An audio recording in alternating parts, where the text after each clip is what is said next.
Open the session. First, once again, I would like to welcome you.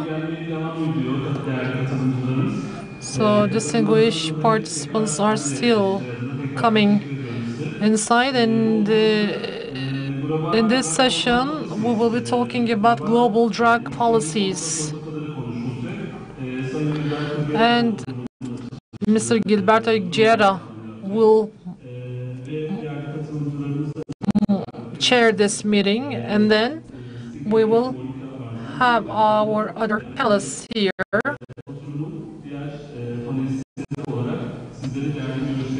And they will be exchanging their opinions about this topic. So, Mr. Thank you very much for your introduction. I have only very few words to say in introducing this session of the conference. First of all, it is very unusual that I have all the participants into this panel who are also good friends of mine. So it is not difficult for me to introduce them because I know them and I know also their value as people engaged many years in substance use disorder and prevention and treatment. The other thing is that I wanted to underline how much this moment is crucial for the issue of drug policy. It is really, we are really 3 months before the international ministerial segment of the Commission on Narcotic Drugs that will be 2 days before the usual Commission on Narcotic Drugs in March 2019.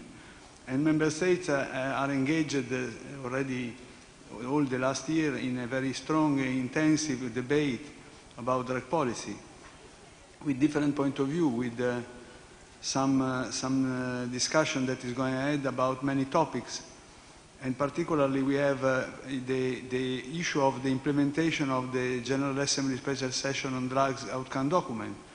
The General Assembly has said a lot of modern, updated, science-based, human rights-based and appropriate things, a sort of Bible or Quran for the new drug policies.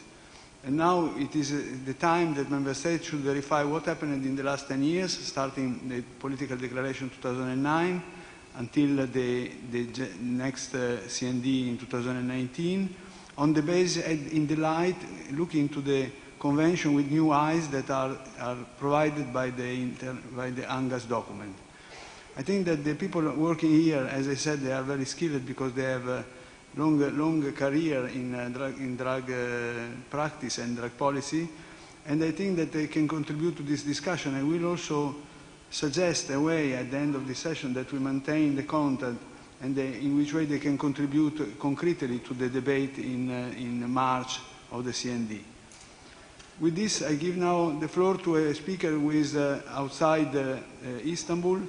He's from the United States, is Dr. Kevin Sabeh, and we will have a video. Dr. Kevin Sabeh has worked for consultant at both the administration of the White House under Bush administration and the Obama administration, and now he's a freelance consultant on drug policy. Can we have the video now?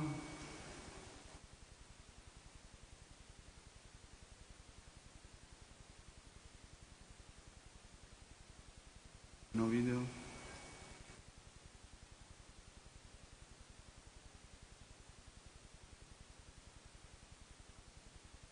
Can we have the video or I go to the next speaker, please?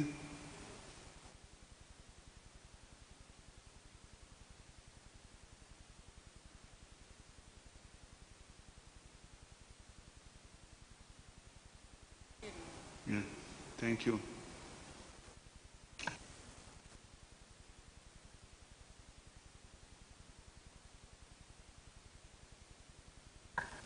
Please start from the beginning with the video.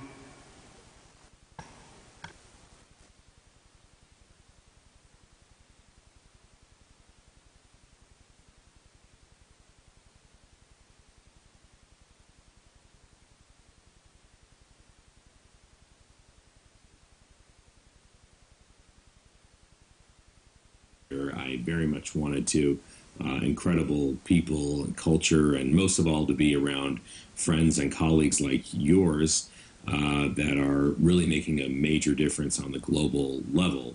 I feel that in so many ways we are at a crossroads in international drug policy, and it is so important that we continue to lead with the science and the evidence and common sense in what works in drug policy worldwide. There is a global movement that no doubt is gaining steam, but I think can ultimately be curbed. And that movement seeks to profit off of addiction, seeks to enrich themselves while others suffer. And that's why it's so important to do the work that you're doing.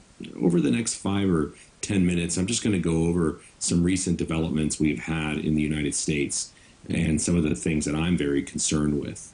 As you know, I'm the president and CEO of a group called SAM, Smart Approaches to Marijuana. And SAM has a 501c4 and a 501c3 organization, which does both the advocacy at the state and even international level, but also education as well about the harms. We collaborate with major medical associations, really from around the world, but especially given our U.S. focus, as well as business groups, law enforcement, prevention, and treatment. I'm talking today specifically about marijuana, and really my overall summary can be really summarized in this slide here. Today's marijuana is harmful. It's often 30 times stronger than the marijuana of the past. And we have been experimenting, if you want to call it that, with legalization in the United States, and there have been significant costs piling up in the forms of hospital visits, workplace productivity, car crashes, secondhand smoke issues, environmental concerns. Medical marijuana and recreational marijuana can be very different things. There are medicinal properties of the marijuana plant that we can deliver in a non-smoked form with proper scientific and medical authorities. That's very different than just legislating medicine and saying that something is medicine because we want it to be medicine. But if you're talking about legitimate medicine, then there can be legitimate medicine, but that's very different than the recreational and nearly intoxication use of the drug. Very importantly, we know that legalization violates really both the spirit and the letter of UN treaties and international cooperation against drugs. Leading public health authorities around the world oppose legalization, but these international treaties are extremely important because, what is to say that another country or anybody isn't going to say, that they don't want to abide by a treaty, and they can do that because other countries haven't been abiding by their own treaties on drugs. And we know that, for example, legalization will not solve the violence problem in the world. Colombian drug cartels make billions from legal industries like lumber and mining, and we know legalization would only enrich cartels. It's not going to make them go away. If we want to truly reduce international drug cartels, we need to be focused on rule of law, focused on institutional building, focused on health care, housing, other non-drug policy issues, not pretend that they are going to somehow go away if we legalize. I think one of the first arguments that gets out there is that marijuana is safer than alcohol. And really we have to think about something for a minute. Ask yourself, is alcohol legal in a lot of the world because it's safe? Probably not. Alcohol isn't legal because we think everyone should drink a lot. Alcohol is legal because of its cultural significance going back to before the Old Testament, ancient Greece. The widespread use of alcohol really as a way of actually sanitizing water and as a survival mechanism for some civilizations. Marijuana has no such cultural comparison. You cannot compare that to alcohol. Its effects last much longer. And abusers, really, of alcohol, of marijuana, spend self-report far more problems at home, work, and school. People rarely substitute these two. They're often used together. And despite kind of what sort of people think or watch on TV, not many people use marijuana globally. When you look at those global numbers versus the numbers for alcohol. Despite the increasing popularity of marijuana, however, we have to remember why it's illegal. It's illegal because it's harmful. First of all, today's marijuana has much bigger increased potency. It's not the marijuana of the past. We cannot compare, with the marijuana of the past. It's much purer now. We have the international laws I spoke about, and we know that illegality is important. Keeping marijuana illegal stigmatizes the use of the drug. We don't want to stigmatize the user, but stigmatizes the use of the drug, and that's something that we have to really understand is very important. Again, as I said, there are some components of marijuana that have medical properties, but that doesn't mean all of it does. It doesn't mean we smoke marijuana, and there are some of those medicines already available globally. I think often we get caught in a false dichotomy that says you either have to legalize marijuana or throw people in prison. And that's not really fair. First of all, you don't have to do either one of them. You can make sure people don't go to prison for using low-level amounts. We don't want to abuse human rights. But at the same time, we have to remember the rights of the non-user. We have to remember the fact that legalization would commercialize marijuana and really turn it into something in an industry that would be very, very hard to control. And I think these three issues of penalizing drug users, the medicinal compounds of marijuana, and the legalization of marijuana often get conflated. These three things are very, very different. They can be different. Now, they can also be the same, but they can be very, very different. And we have to be very clear what we're talking about here. As I said earlier, with today's marijuana, we're not really talking about this at all. We're talking about this. We're talking about the edibles, the gummy bears, the lollipops, and those kinds of things. We're talking about a global industry. The head of Purdue Pharma, former head of it, that really produced one of the biggest addiction epidemics in the United States we've ever seen, and Canada, with the production of OxyContin, prescription opioid. That CEO is now selling so-called medical marijuana. It's unbelievable. But it's not really unbelievable when you realize that this is about money. And that's why I'm very concerned about that. And I'm concerned about marijuana's effect on health. I'm concerned about these super highly potent forms of marijuana that are out there. We know the brain is developing. We know that it's very, very important to safeguard the brain. And when you look at the outcomes on psychosis, on the causal relationship even between marijuana and mental illness, suicidal ideation, now the scientific world is using the term causal, which is very rare in science, but they're using it. Also with schizophrenia, this is something we absolutely have to look out for. And my concern is that we are creating an industry that doesn't care about that, that actually wants kid-friendly items, highly potent items, aggressive marketing, contaminants, fighting regulation, all of the things that they are doing that they want to do. I think we have to be very wary of. And we have to remember that, for example, marijuana users are using opioids and marijuana together. It's not a substitute. There have been study after study showing that. And if you look at Colorado right now, guess what drug has gone up since legalization and even before? Well, opioids. I mean, that is exactly what's happened. So let's think about and remember the fact that people are using drugs together. They're not substituting. And this marijuana industry, which is led by, frankly, rich people who want to get richer, they could care less about public health. When you look at the alcohol industry, it's the same thing. The alcohol industry relies on a small number of people to make a lot of money. And they rely on a small number of people that consume a high amount of alcohol daily. And it really reminds me of the old tobacco industry.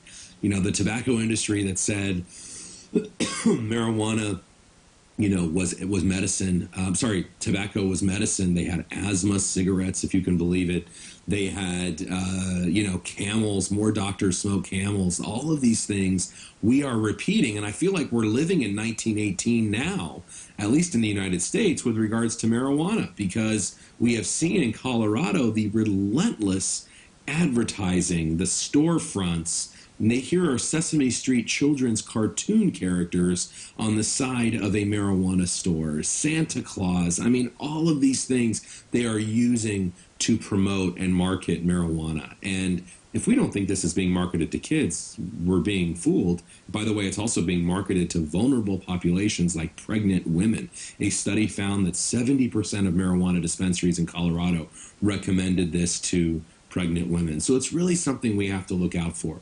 By the way, the cartels haven't gone away at all, but we have seen increased emergency room mentions, increased poison center calls and hospitalizations, increased driving crashes, car crashes all across the different legal states. Frankly, more workers, and not just any worker, not just office workers, but what we call safety-sensitive workers. People working in the nuclear industry, people working in the construction, mining, lumber. These people have dangerous jobs as it is. There has been a huge increase in that. And actually, some of our industries in Colorado and other states, they can't even hire people who can pass a drug test working in construction, for example. That is a very big problem. As I said, the black market hasn't gone anywhere. It's actually increased since legalization. There are more seizures, there are more investigations, there are more undercover buys and stings. Marijuana is the #1 crime and offense at public school in Colorado. We've even seen impacts on communities of color, and the fact that we have more marijuana stores in Denver than in concentrated communities of color, vulnerable communities. And this is very negative. We know that it reduces property values. It can increase crime. It increases drug use. This is something we don't want. We are seeing super potent, highly potent THC being marketed like we've never seen before. And as I said, the black market has actually gotten worse. Excuse me.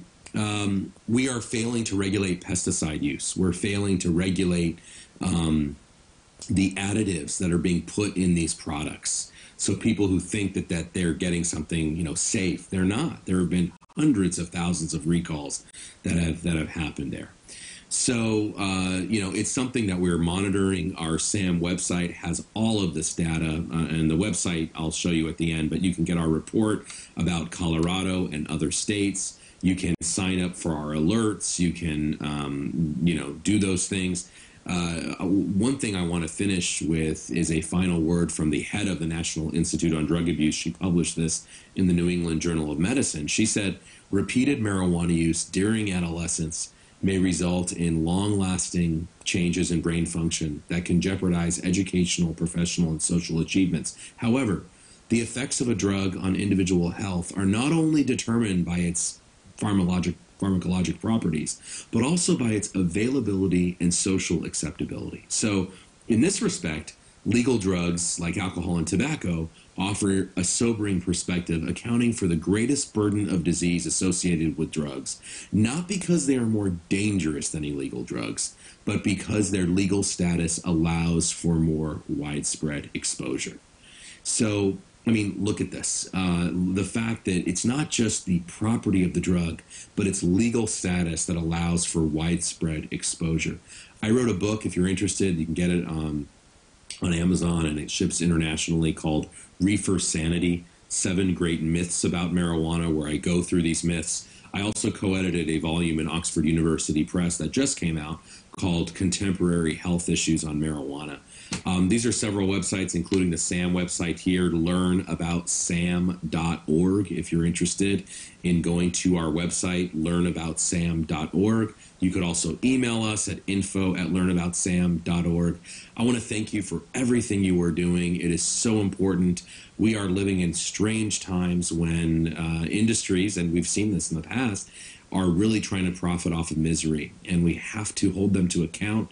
We have to focus on the science, continue to spread education, and conferences like this help to do that. So I want to thank you for listening to me. I'm very sorry, again, I couldn't be there in person, but I hope to see many of you very, very soon. Take care.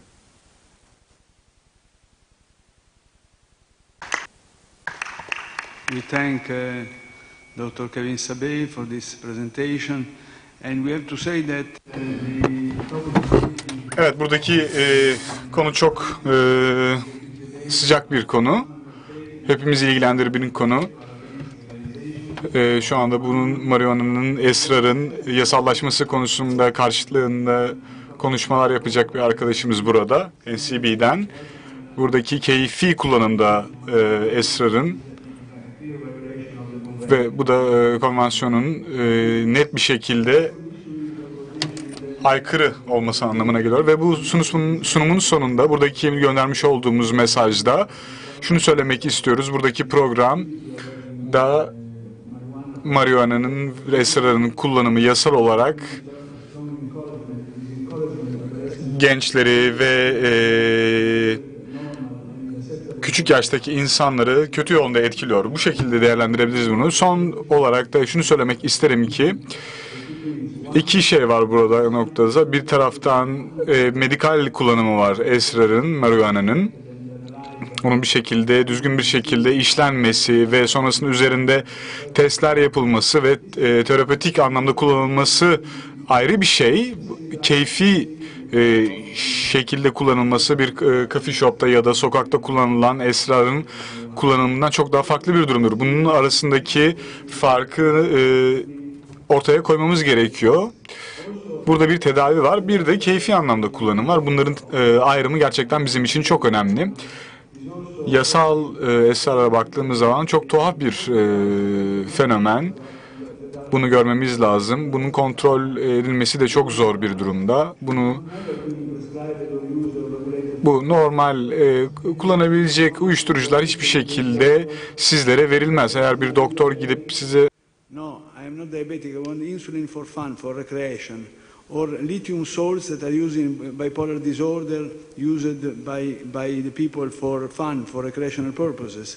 Or amoxicillin, an antibiotic used for recreational purposes. All these things are completely absurd and surreal. This is requested to be applied to a medication that is under control in the convention. After saying this, I give the floor now to the next speaker. That is Erik Solheim from Norway. Erik is the head of the Actis Norwegian Policy Network and Alcohol and Drugs. Also, at the moment, is also president of EURAD, the large network for prevention and treatment around the world. Erik, you have the floor. Thank you. Is there a presentation?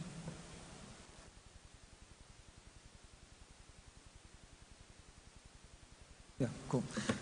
First of all, thank you to the Green Crescent for organizing this conference and for inviting me here to speak on behalf of EURAD. As Gilberto said, EURAD is a European network. Green Crescent is one of our members, so we're very proud of that. And we work for prevention, treatment, rehabilitation, and recovery. We are based in Brussels, and our main core task is to follow European drug policy. But we've also been following global drug policy for the last decade, in the years leading up to the UNGAS in 2016, and in the years after that too. I wanted to start with a brief overview of the global drug control framework. I don't know if everybody knows this, but the cornerstones of the global drug control framework are the three drug conventions, the one from 1961, from 1971, and from 1988. I think by mistake I forgot the 1988 and put the 1971 twice, so that it's not because that's more important. These conventions set up the structures that govern the global drug control apparatus, including the UN ODC, where Dr. Guerra works. They define which substances are covered. They define what are regarded as narcotic drugs, and they outline the rules that member states should follow to deal with these drugs. And the conventions have, in essence, two almost contradictory purposes. On the one hand, we want to prevent abuse of drugs, so we should restrict availability. On the other hand, we want to make sure that drugs are available for medicinal purposes, because many of the narcotic drugs are used in medicine, for instance, for anesthetics such as opiates. So it's very important that these are available for patients. And the conventions, there have been this sort of an ongoing discussion. They have The first convention covered the traditional plant-based drugs, such as opiates, cannabis and coca. The more recent ones have covered synthetic drugs, such as amphetamines, and also what we call precursors. So those are the substances that are used to produce drugs. And as I said, the global drug policy is an ongoing discussion. The conventions are 3 key documents. There are additionally several other documents that have been sort of milestones in the global debate. We had the UNGAS in 1998. We had a political declaration and plan of action, which is still going on until 2019. There was a high-level statement in 2014. There was a new General Assembly meeting in New York in 2016. And next year there will be another high-level segment. In addition, there are annual meetings and what we call intersessional meetings, regular meetings between the member states, where they discuss the most important and pressing issues. And all these documents outline the consensus of the member states. They are consensus-based, which means that all the countries have to agree on them.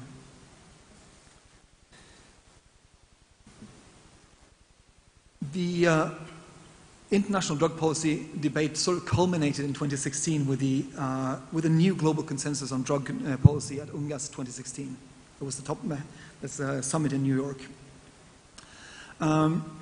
The UNGAS document, I think many people before this meeting were hoping for or fearing a big shift in drug policy. But it's not really a big shift. It's not really a big reform. It's more of a renewal of commitment to the principles of global drug control. It might be a shift towards a stronger emphasis on health and also a stronger emphasis on human rights. Health is one of the main objectives of the drug conventions, so obviously that should be a key priority. And human rights is, of course, a cross-cutting priority for the United Nations. So to integrate a stronger focus on human rights and drug policies should be quite a normal process. The UNGAS 2016 also recognizes several what we call harm reduction measures, syringe exchange, substitution treatment, and those things. The screen is blinking a little bit. And it also includes some new challenges, new perspectives, such as gender, alternative development, and new psychoactive substances. As I said, it's not a rejection of the conventions, it was a new commitment to a new global consensus. In the years after 2016, the focus in the global drug policy debate has been on implementation of the outcome document, the measures that the countries agreed on in New York, and also preparations for the next meeting in March 2019. We don't really know what this meeting will be. I expect it to be sort of an attempt to take stock of the action plan, which lasts from 2009 to 2019, and also outline some ideas for the road ahead. But despite the consensus in 2016, we see increasing tensions in the global drug control system. On the one hand, drug policy is mostly decided on the national level. And we see in some countries that there are some reforms within the framework of the conventions, such as, for instance, decriminalization, which is a process that's going on in my own country. Then we see some other countries that are moving towards a stricter policy, a more war on drugs approach, such as the Philippines, with extrajudicial killings and violations of human rights. And then there are other countries that are moving in the opposite direction again, and they have started legalizing one of the drugs in the conventions. They've actually violated the conventions and decided to legalize and commercialize cannabis in Canada, in Uruguay, and in several states in the United States. And this, of course, opens up a whole new debate. My colleague Kevin was talking a little bit about this in his presentation. It opened up a debate about the future of the drug conventions. If one country can just sort of unilaterally decide to step outside of the convention, then what good are they? We've also see some new challenges facing us. Jane Mountney this morning was talking about the internet trade in drugs and the dark web. So you now have new anonymous drug markets. So far, it's a relatively small share of the total drug market, but we are expecting it to grow because the internet is here to stay, and it's just spreading. We also see the emergence of a lot of new drugs. We call them new psychoactive substances. Those are drugs that have a similar effect to those that the traditional drugs. The European Monitoring Centre has registered almost 700 new substances over the past 20 years. And this creates problems because these drugs appear faster than we can regulate them. So that creates a new challenge. We also heard this morning about the overprescription of medicines. We've had an overprescription in the United States.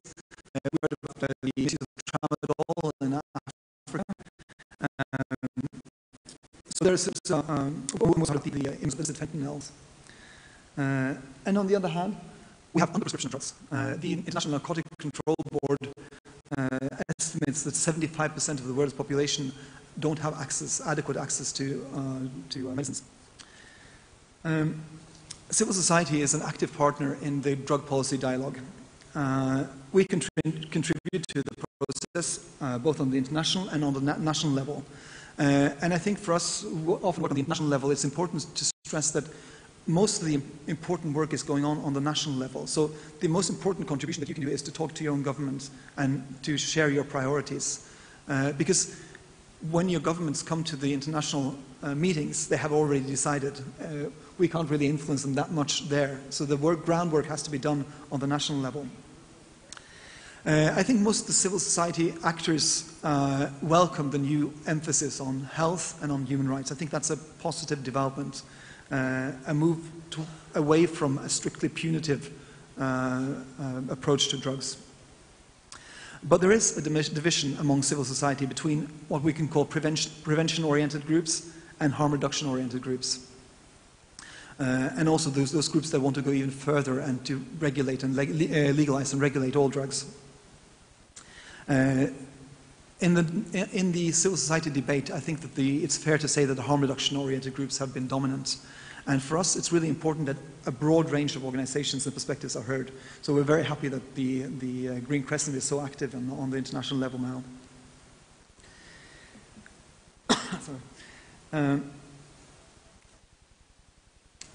When you listen to the international drug policy debates, you often see some rhetoric or some dividing lines.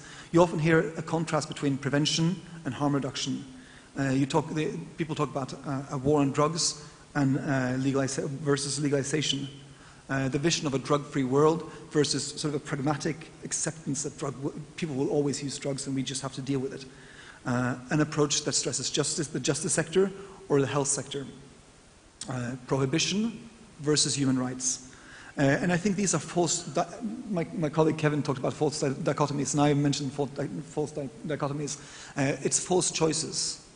We don't have to choose between these. The thing is, we need to find the right balance between these measures.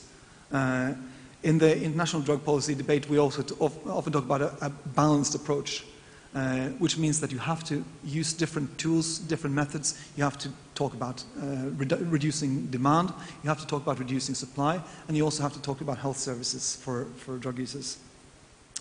The policy debate has focused a lot on the health and rights of users, and I think that is very important because this has been a very stigmatized group, and in many countries they do not receive the services that they need.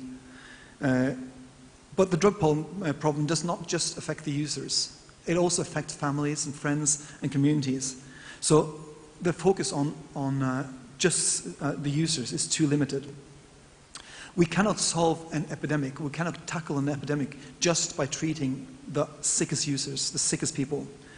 We need also to look at prevention and to look at what we can do to reduce the numbers of people who become so sick. Harm reduction and health measures clearly have a role to play in what we call a continuum of care, a comprehensive care system for drug users. But we also need to facilitate recovery and drug-free lives. Thank you.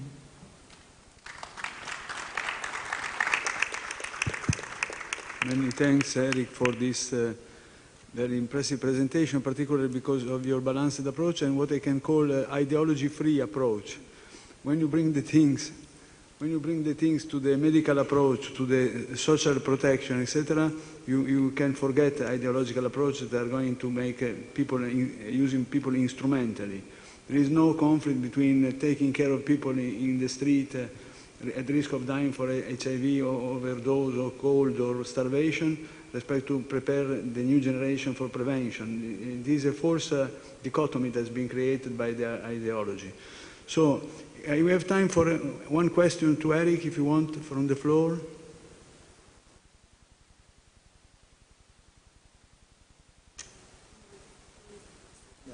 Okay, we can leave the question at the end. Now give the floor to Monica Barzanti. Dr. Barzanti is another old friend. I met her decades ago in San Patrignano. She's a pillar of San Patrignano, famous therapeutic community in Italy. She's also working in creating and implementing masters, if I'm not wrong, in addiction medicine. And she is a member of the Vienna NGO committee. For this reason, she is attending all the meetings we have in Vienna with the CND and the intersessional meeting on the CND in preparation to this ministerial segment. Monica, you have the floor. Thank you. Thank you, Gilberto, and thank you also for your presentation this morning. Thank you, of course, to Green Crescent for inviting me to speak to this distinguished audience about the experience of San Patrignano in Italy and its experience in the recovery and social integration field. Well, we know from the last World Drug Report that 1 out of 6 persons can access to some treatment on person with addiction problem. This morning, Gilberto told us a more precise number. 7% of people with addiction problem can access to some treatment, and 1% in a developing country can access. So this is an acceptable number, and unacceptable because people with addiction problem require help and support, and so if we don't help them, we not only condemn them to an horrible life, but we also do not help their family, because we have to think that under each person with a problem of addiction, there are relatives that suffer for their relative problem. Recovery is often considered a costly and complex process, and it is true, actually, it is very complex, but can be not so costly. And San Patrignano has been around for 40 years now to demonstrate that recovery can be offered free of charge to those who need them. And in this way, it becomes beneficial not only for individuals that regain a meaningful and dignified life and their family, but also it can have a very good and positive impact on the whole society. So that's why my presentation is titled, Recovery Creates Positive Value for Society. To tell the story of San Patrignano, we have to go back to 1978, when San Patrignano was founded by Vincenzo Muccioli with a bunch of volunteers. His vision was, for the period, revolutionary, because I can say it doesn't work, the video doesn't work, the video on the podium. It was revolutionary because, in his opinion, drug addiction can't be cured with other drugs or other medication, but the only necessary drugs, let's call it drugs, was love, care, compassion, and solidarity. The program offered was secular, so it was not strictly religious, but it was full of spiritual and ethical principles that helped people to reach a higher level of awareness. And what is most important, it was offered and is offered now totally free of charge. The approach to the problem of addiction was not strictly medical with medication, as I told you. So the volunteer and the staff that worked in this project was not composed by professionals in the medical area. They only shared some universal values, such as solidarity to the most vulnerable. We have seen this morning with Mr. Gerard that these people that start a process toward addiction are vulnerable already before their process toward addiction. So we need to help them in order to recover and to regain their life back in their hand. They had one certainty. People with addiction problem do not need discrimination and stigma, but only help and support. And another important characteristic they had, as they see each individual as unique, special individual, full of potential that you need to rediscover and learn to express. So they based their work on these principles, and the method was, of course, a consequence. Just stopping use of drug was not enough, because recovery is also an act of starting something new in your life, of developing and gaining some job and life skill that can leave you, that can allow you to access again to society as contributing member of it. So we implemented in San Patrignano since the beginning some vocational training workshop, some quality vocational learning workshop, in order to offer people the possibility to discover and learn some talent, be able to spend it in the labor market after the end of their recovery process. But also leisure time is important, because learning to spend in meaningful activity their free time is fundamental for people with a problem of addiction, because otherwise the relapse is is easy to happen if they do not learn meaningful activities also in their spare time. The problem, in fact, is that, as Mr. Gerard told us this morning, drug impaired the reward system, so they are unable to experience satisfaction and gratification through the normal daily activities. But the good news is that this process can be reversed, and people can learn again to experience gratification and pleasure through the normal daily activity. Of course, this is a long process. That's why recovery process at San Patrignano lasts from 3 to 4 years, not less than this amount of time. My friend Stig spoke about the dichotomy, about harm reduction and recovery. Actually, it is a false dichotomy, because harm reduction should be part of the recovery process, because if people are not alive, we can help them and offer them a recovery. But in many cases, harm reduction is used only per se, without a process, without a progression towards different opportunity. In this case, often harm reduction becomes an element that brings to the chronicization of drug addiction. On the contrary, recovery aims not only to abstinence, which is only a small part of the process toward recovery, but aims to the integral recovery of the autonomy of individual and of his active role in society, helping him to go back to society as positive and contributing member of it.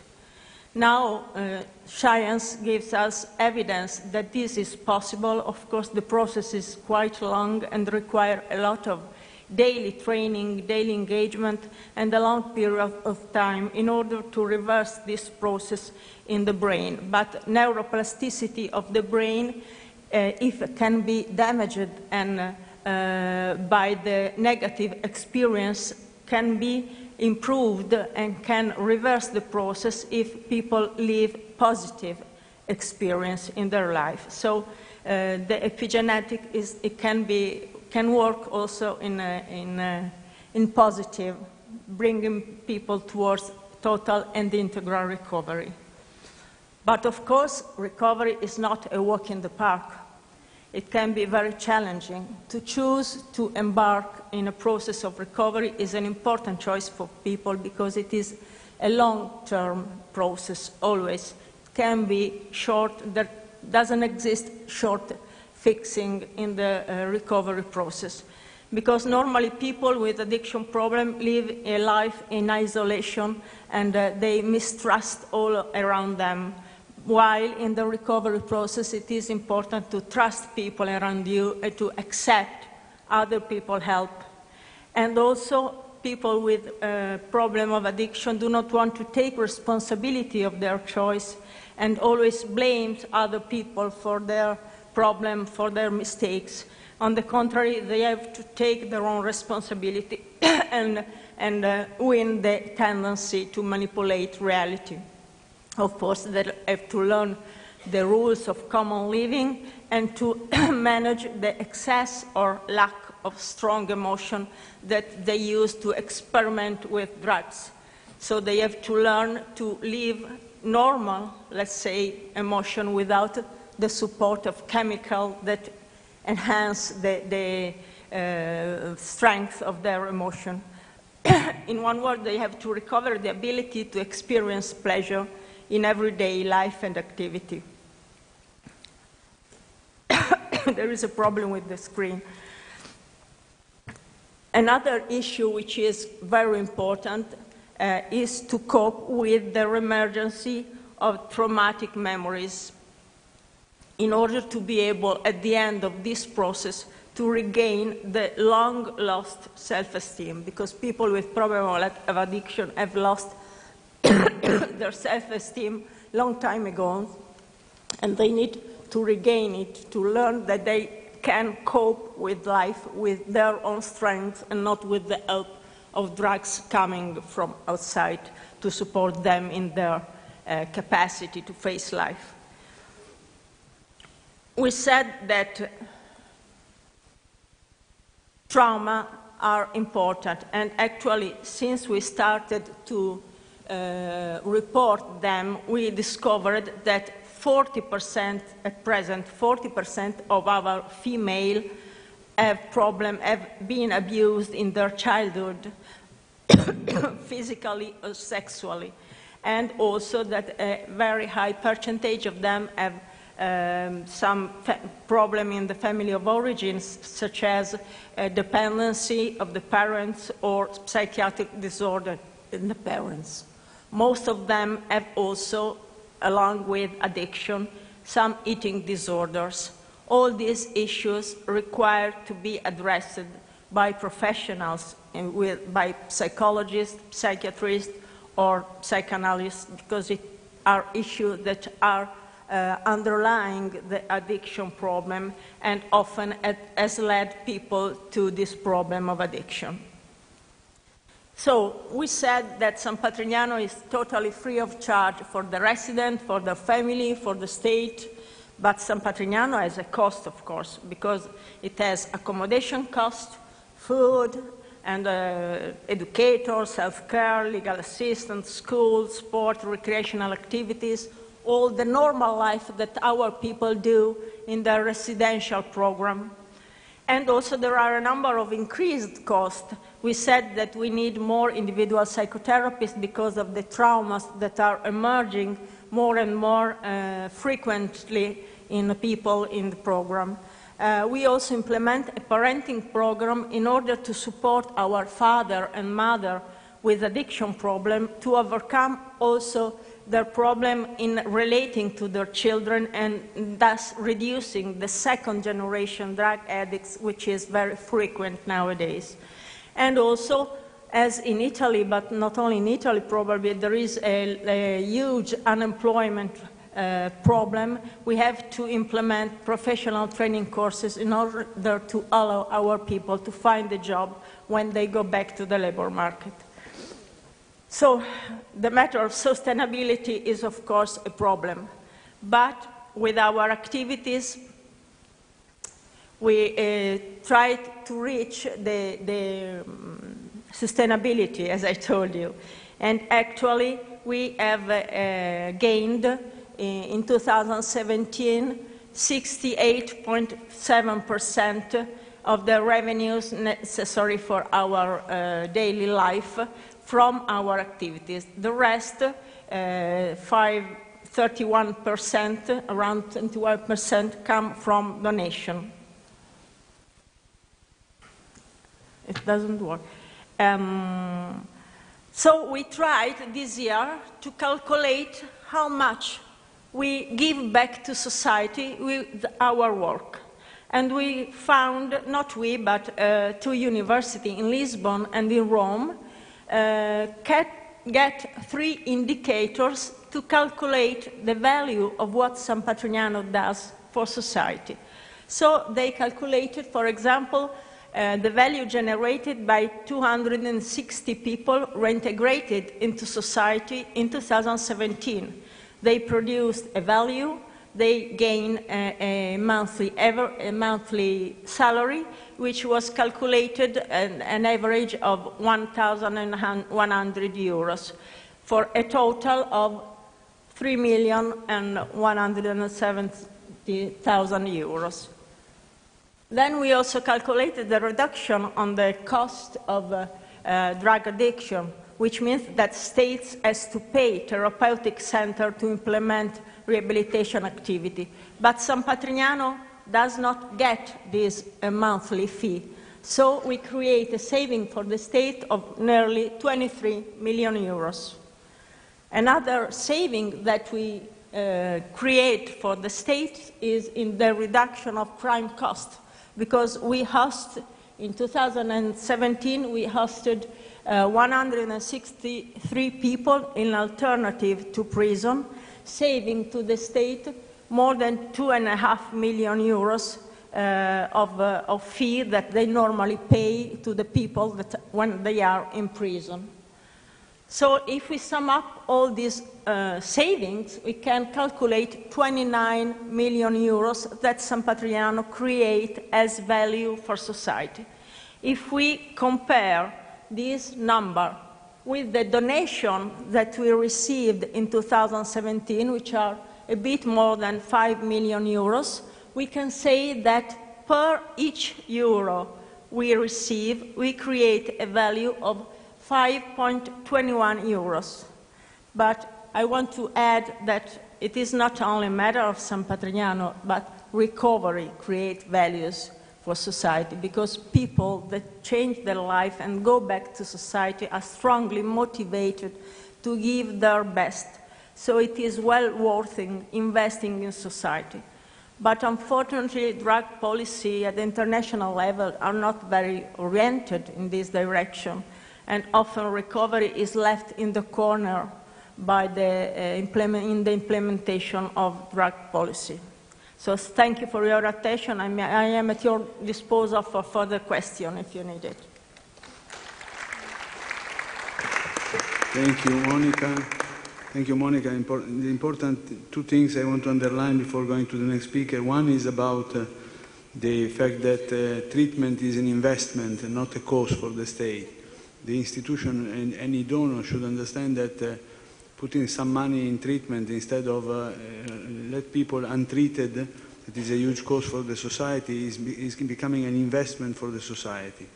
And the second, you have remembered, yesterday was the day about violence against women. You underlined how many of our female patients, female people affected, are also have been submitted to sexual abuse in their history. I think that before thinking to something to be done for treatment and for harm reduction and for taking care of these people affected by so dramatic situation, we should start to stop this kind of phenomenon when they are children. Thank you for your presentation. So now I move to the next speaker, that is another Norwegian expert, Dag Endal. Dag is a part-time coordinator of Drug Policy Futures, DPF, and is also a part of an NGO that is taking care of drugs, alcohol, and development. He is bringing us in the area of poverty, social inequalities, development, and this kind of respect to substance use disorder. You have the floor, Dan. You hear me? Yeah. Mr. Chair, thank you. Distinguished delegates and ladies and gentlemen, let me first start by thanking Green Crescent for taking so well care of international visitors. We feel really well here and we are happy to be with you on this occasion.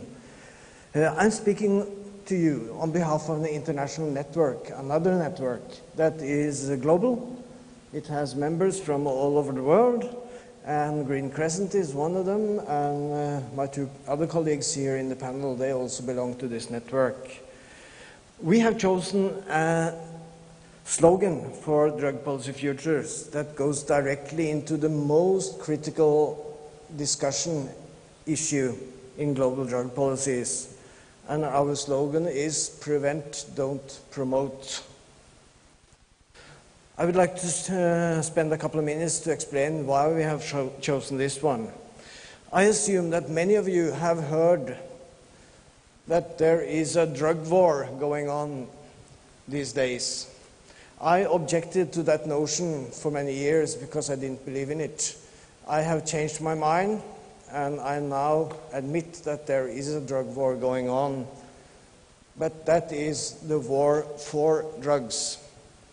There is a war going on for drugs all over the world. We are witnessing a global, a well-coordinated, and most of all, a well-funded propaganda campaign to change people's perception of narcotic drugs. It's a propaganda war over politicians' minds, over media people's minds, over the minds of young people, and over the minds of parents. And day by day, it's becoming increasingly clear that the ultimate goal of this propaganda war is to make narcotic drugs just as accepted worldwide, just as widely used, just as integrated in the culture as alcohol is today in Western societies. This may sound like a conspiracy theory. It is not. It is happening. And we should not be naive about this.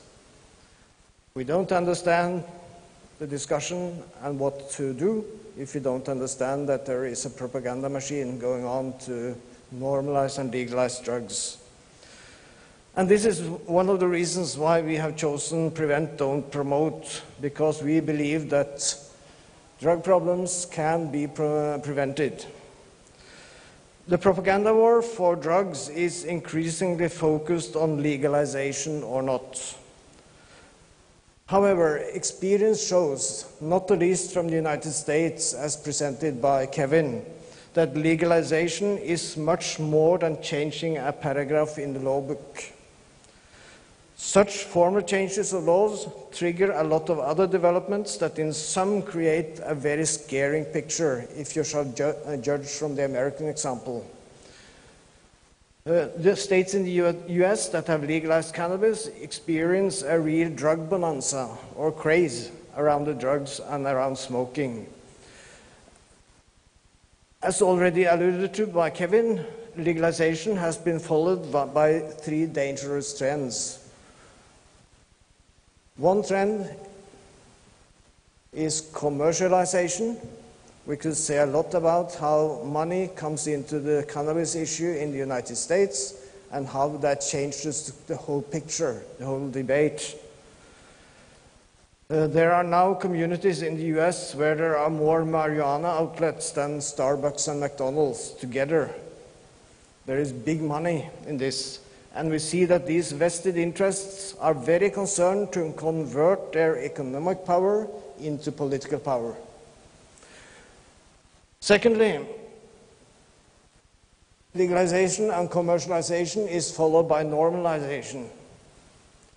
The trend that smoking cannabis becomes more and more normal in many days in everyday life.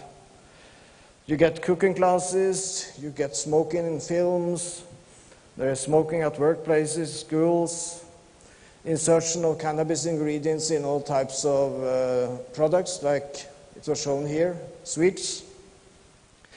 And thirdly, not only normalization, but also celebration or glorification. That comes with the normalization. The propaganda machine tells how fantastic the drugs are, and that they belong in all settings, and that they can make miracles. If you follow these websites on the net, you can see how they claim that cannabis can cure almost every disease. I think they list 200 diseases that can be cured by cannabis. That would be a miracle if you found a medicine that could cure 200 very different diseases.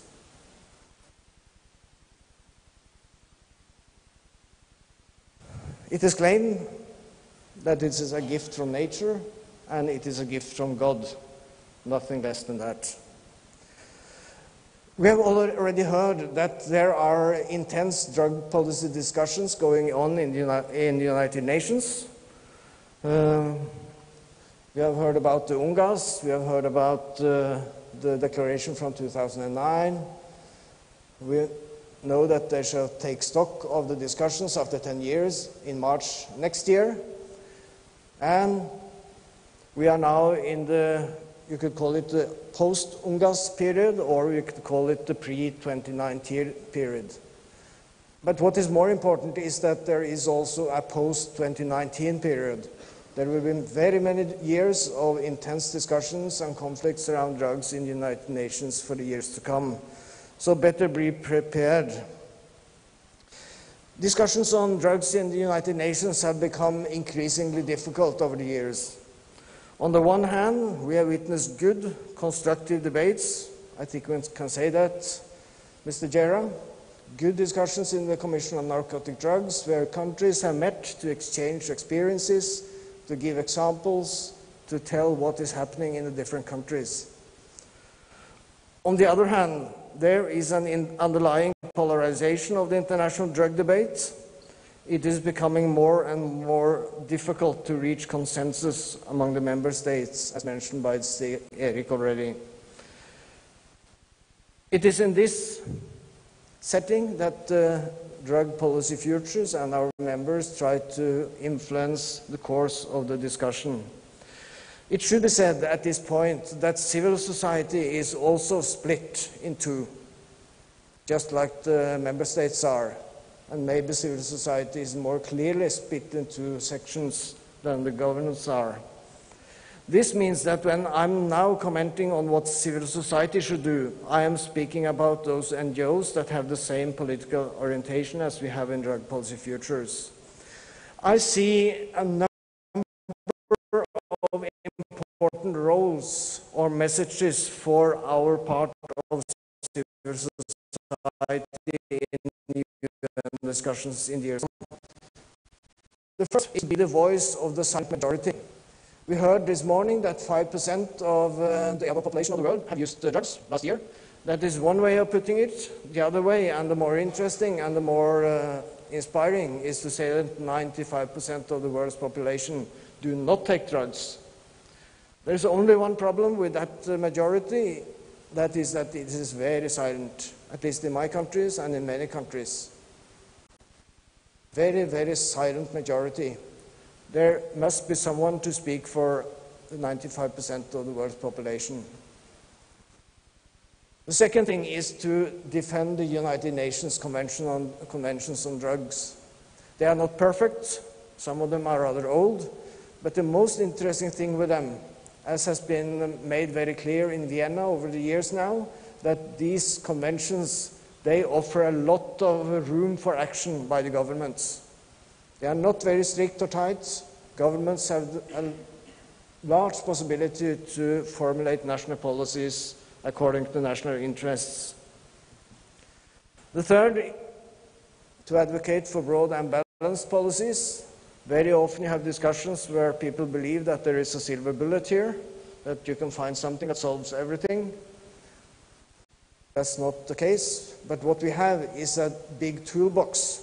A toolbox with a lot of good tools in it, and these tools can be used in a constructive way. We don't believe in silver bullets, but we believe in good tools. We chose 2 words as our main contribution to the UNGAS conference, and that is what is on the screen now, that is action now.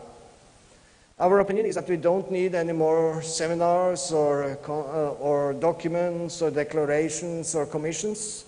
The problem with the international drug policies is not that there are too few words. The problem is that what is on the paper is not done in practice by the governments. That is why we challenge governments not to talk, but to do. And the UNGAS document offers a lot of good alternatives for governments who want to do something good in drug policies.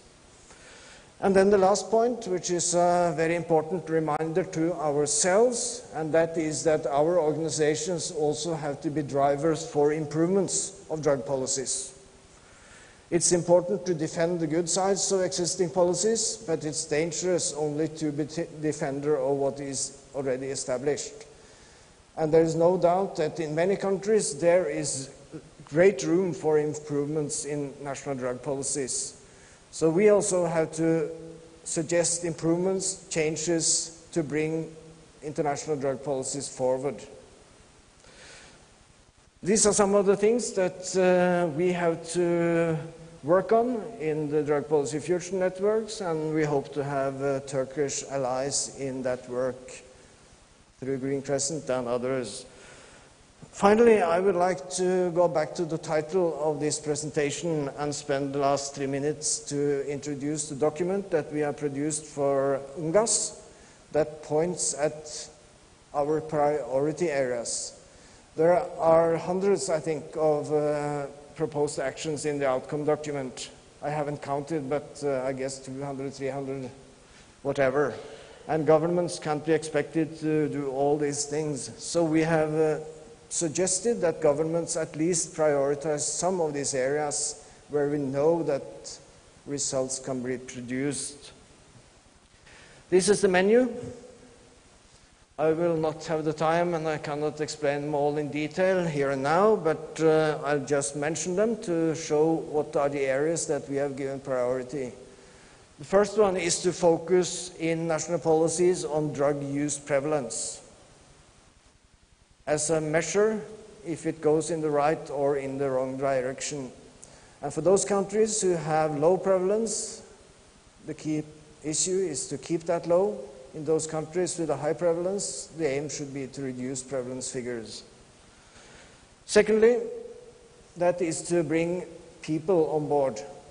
When you talk in United Nations meetings, the distance down to the grassroots, to the real people, may be very, very long. And our opinion is that we cannot produce results if we are not able to mobilize communities for a better drug policy. And we know from the international standards that community-based initiatives, coordinated and multi-component initiatives, they have a good effect. So we have said, why not mobilize 1 million communities? That would make a huge difference in the world. Thirdly, programs for better parenting. Parents are important. We understood that from Mr. Gerard's presentation this morning also, and we know it from our own lives. The way you behave as a parent makes a great difference to your children and to the neighboring children. So mobilizing parents more systematically may give very good results. 4, to prioritize early intervention. We know there are vulnerable groups in all societies and communities. Programs can help them at an early stage. 5, offer treatment, rehabilitation, and harm reduction alternatives, and especially to focus more on recovery, to keep high ambitions for rehabilitation and treatment programs. 6, to organize local support systems after specialized treatment. That may be the most important missing link in the treatment continuum. People are sent out from treatment, and what happens then? There must be some kind of support systems to bring people back into community. Self-help groups are very effective It's an unused resource in many countries. We know they are effective because people understand what it's all about. Support alternative development. That means to give people who live poor lives social and economic development, schools, health systems. This should be a priority, but the world community has reduced their allocations for alternative development over the years. Then, alternatives to incarceration. There are many options rather than putting people in prison, especially for young people, and they are effective and they are cheap and they can be used much more in many countries. And finally, the principle of proportionality in sanctions. This should be a good menu for many countries, and I hope you will join us in promoting these areas nationally and internationally. Thank you for your attention. Thank you, Doug, for your presentation. Also, in this case, a very useful list of priorities for member states, not to discuss only, but to move to action in very concrete field that has been found effective by science. The most concerning word you have used in your presentation was commercialization. Commercialization, because we know what happened with big pharma, big alcohol, and big tobacco. This could be re-established for big cannabis in the early future. And as I demonstrated this morning with the article of Beck from France, and now we are revising also the ESPAD questionnaire results on this basis, we have the impression that this commercialization and this legalization is particularly targeting the children of the poor, the children of the low socioeconomic status that are the most vulnerable. So it's really unjust what is happening, what is planned. Now, the last speaker, but not least, we have our friend Annette de Pereira. She's a super top consultant in the UK for many years in addiction medicine and in addiction policy in general. But I have to say that she's something more, because she's a consultant of my office, in the UNODC office in Vienna. She's contributing, she's de facto permitting us to transform the international standard of treatment that we have written with the World Health Organization in some tool for quality assurance at the level of implementation and accreditation in the countries. You have the floor, Annette. Thank you. Thank you so much, Alberto. Thank you, Chair. And thank you, ladies and gentlemen, for staying before coffee. And thank you to Green Crescent for inviting me to speak at this very important meeting. I'd like to talk with you about the UNODC and WHO international standards for the treatment of drug use disorders and the quality assurance mechanisms that we've been developing. I'd also firstly like to draw your attention to the UN Sustainable Development Goals. And these goals are set to transform the world by 2030. So the goals are aspirational and it's no mean feat. But it's quite a pivotal moment for us in the world of treatment for drug use disorders. Because Goal 3, which is to ensure healthy lives and promote health and well-being at all ages, actually has substance use disorder specific targets, and this is the first time there's been such a global target. So this is a very, very important lever for all of us that work in substance use disorder or drug use disorder treatment. And the target is target 3.5, and it's to strengthen the prevention and treatment of substance abuse, including narcotic drug abuse and harmful use of alcohol. And this is really important. And what's also important is the measurement that we will all be measured against. So each country in the world will be measured against. And that's the measurement is to increase the coverage of treatment interventions for substance use disorders. And then there's also a measurement in relation to harmful use of alcohol per capita. Now, there are also other important targets within the Sustainable Development Goals around things like ending epidemics of HIV and AIDS, combating hepatitis, etc. So all things that are related to our world. But those are very, very important levers and goals. Now, many of the speakers have spoken about the importance of UNGAS 2016. UNGAS in 2016, there was agreement at that meeting to promote and implement standards on the treatment of drug use disorders developed by UNODC WHO. And that's the document at the bottom right of your screens. This document is of critical importance for a number of different reasons. All 192 different member states signed up to the document. The document represents evidence-based treatment and interventions for drug use disorders. It represents ethical treatment.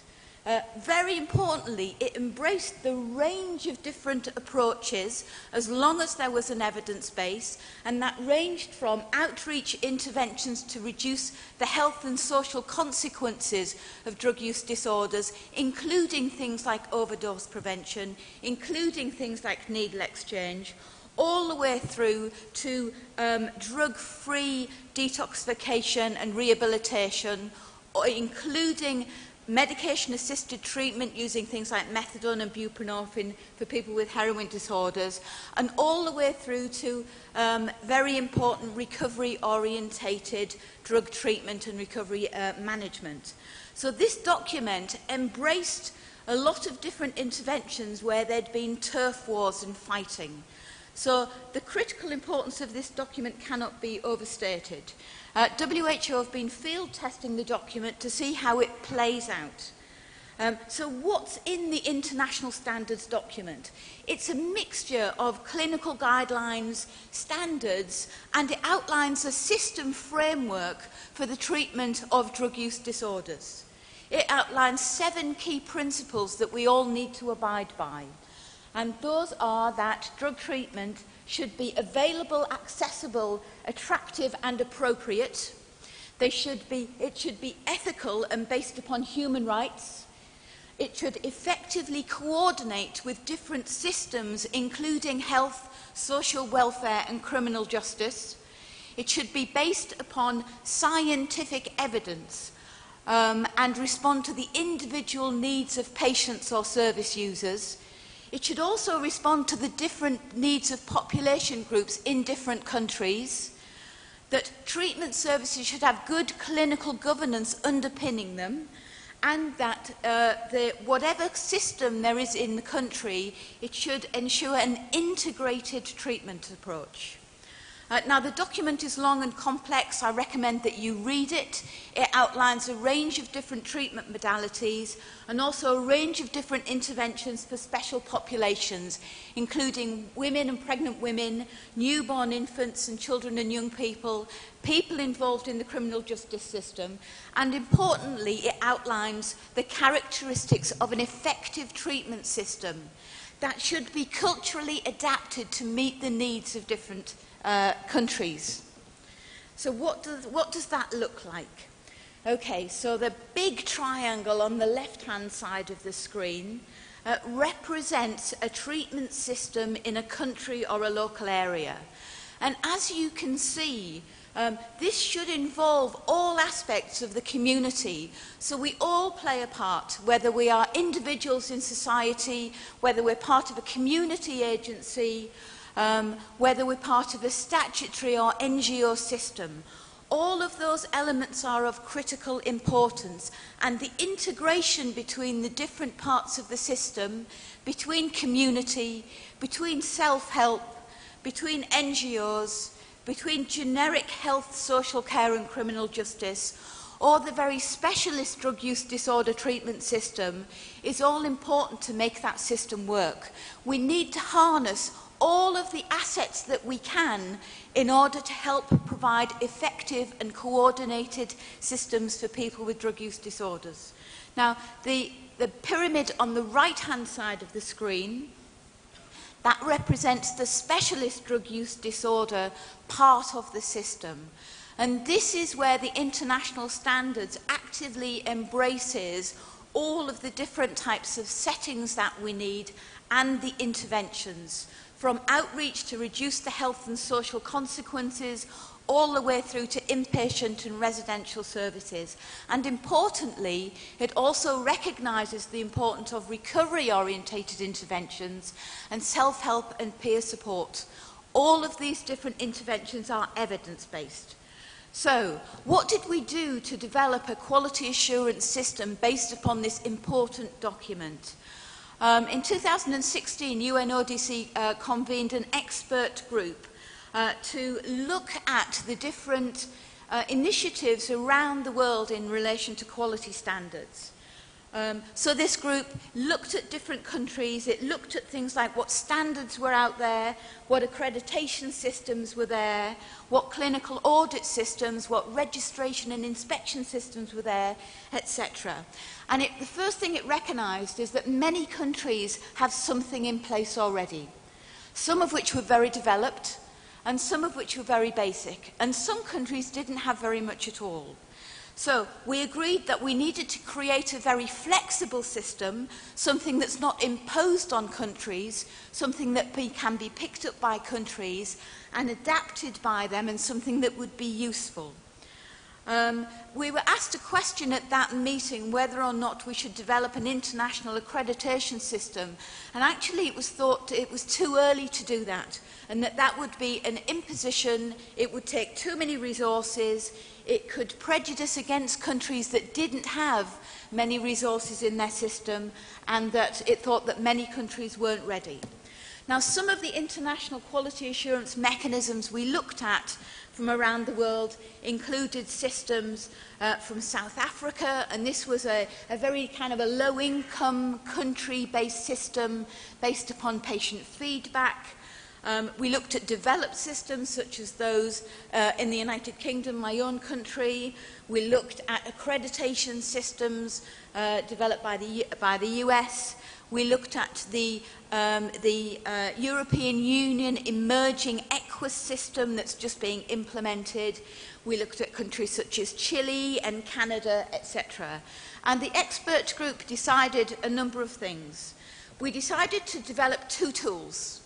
One for drug use disorder services, and then another for drug use disorder systems that could be at a regional level or even a country level. Because both of these two elements actually were in the core document, the International Standards for the Treatment of Drug Use Disorders. Okay, so what do these briefly look like? The quality assurance mechanism based upon the drug system has 5 standards, and underneath it there's a range of different criteria, but the 5 standards basically are that there should be some kind of a coordinating body that coordinates the people that plan and fund the drug use disorder system, and they should work together to plan a system, to look at how to lever resources and enable the system to work together. The second standard is that there should be a needs assessment that's done regularly, and the system should be based upon this regular needs assessment and then updated in line with changing trends. The third standard is that there should be a 3 to 5 year strategic plan for a drug treatment system in line with the international standards, ideally to move towards increasing the capacity of the system and basing it more on human rights and scientific evidence. The fourth standard talks about funding, actually supporting the system and actually having service specifications whereby the system can work together. And then the fifth standard is about, at a system level, having quality assurance mechanisms that underpin. So that's an overview of the system standards. The service standards, there's more standards and they're more complex. So this is a very quick overview. Essentially, the expert group decided that we needed an adaptable and a flexible system whereby countries or services should pick some of the standards that are more appropriate to them. So in this quality assurance system, there are core standards that we think apply to all types of drug services, and then there's optional standards depending upon what that service provides. The core standards cover core management, and that's things like human resources, good financial management, etc. Core care, which talks about having a documented treatment approach, treatment planning, etc. And then a very important section on patient rights and responsibilities.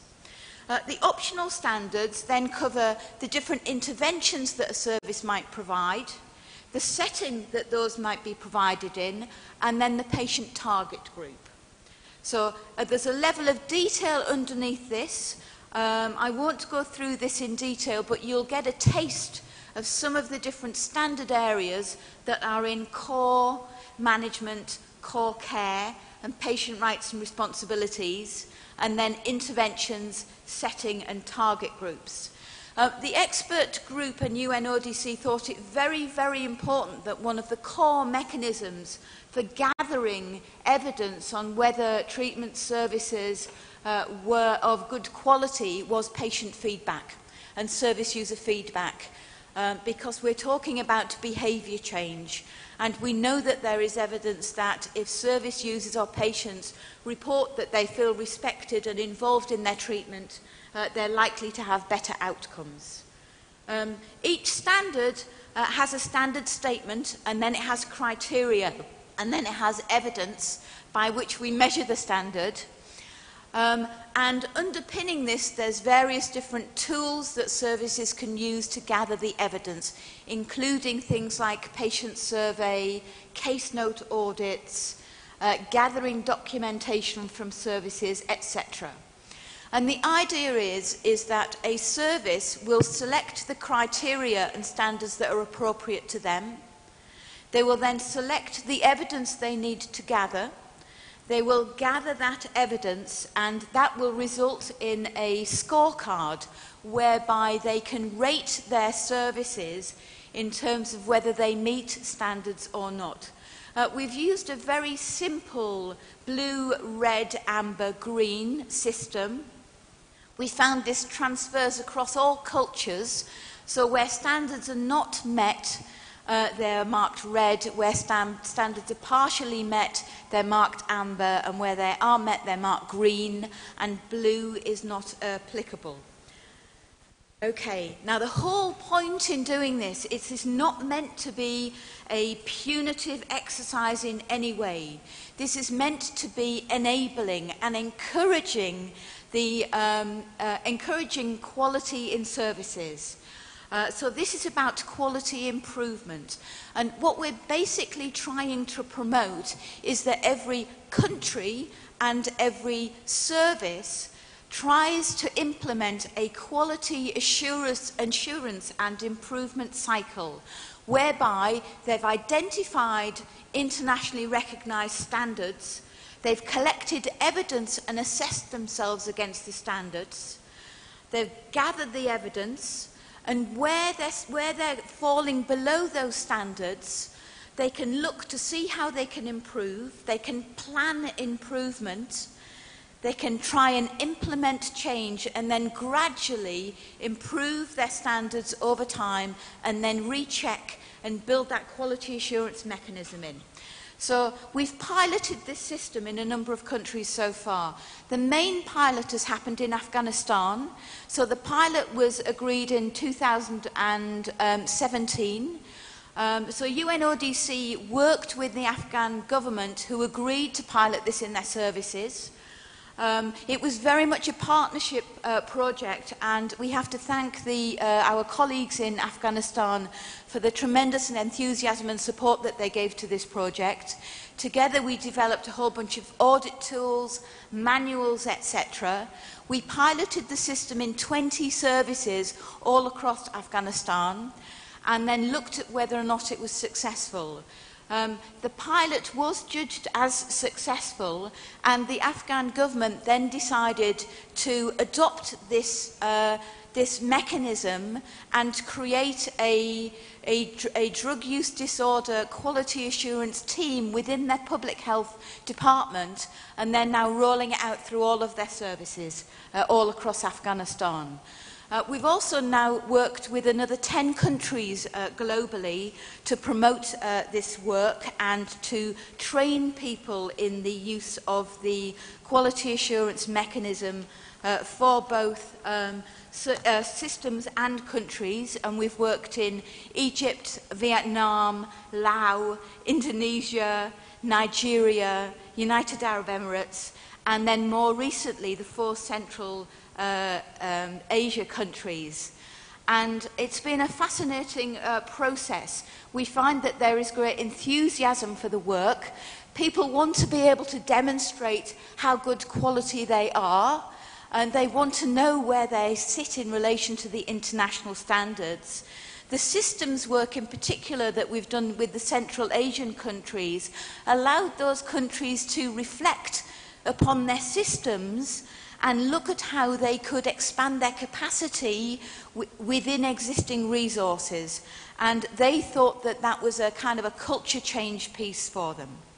So my concluding comments are, the final versions of the international standards for the treatment of drug use disorders and the quality assurance mechanisms we think will be launched around March 2019.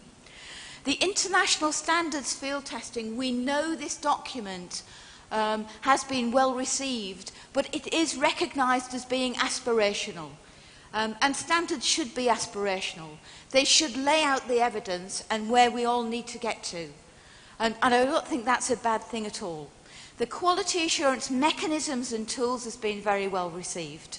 We think the systems piece in particular has the potential to help countries plan how to use their existing resources to increase capacity.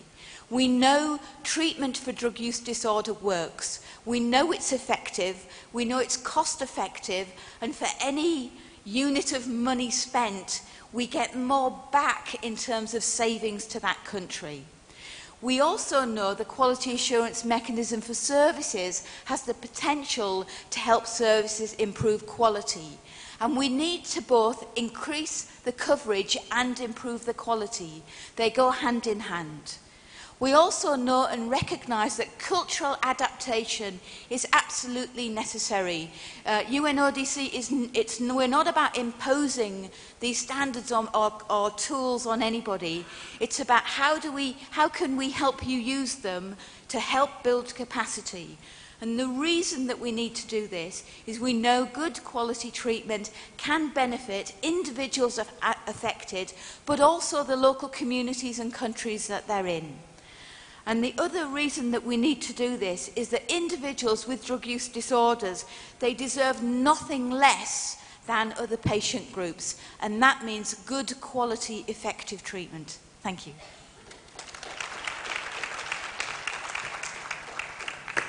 Many thanks, Annette, for your talk, but particularly for what you are doing for us, the enthusiasm and the passion you have described in it.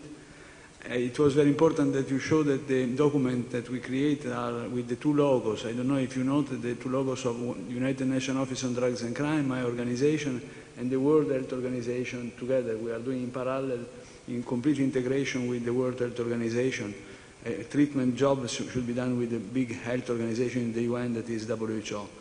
And the other thing you noted is so important that this exercise is not to become master of member states and organizing their own accreditation process, but to help as servant of member states. This should be the role of the United Nations.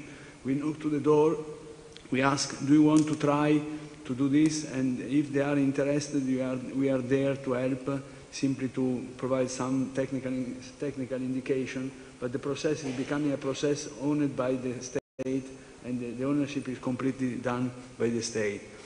Finally, let me say that it was not easy to have the World Health Organization. I don't know if you realize that to put the logo on a document, the World Health Organization needs a particular standard and particular serious intervention, serious action, and we went through this process to obtain these kind of things that guarantee for the quality of what we produce. So now there is time for some question, if the audience is not exhausted.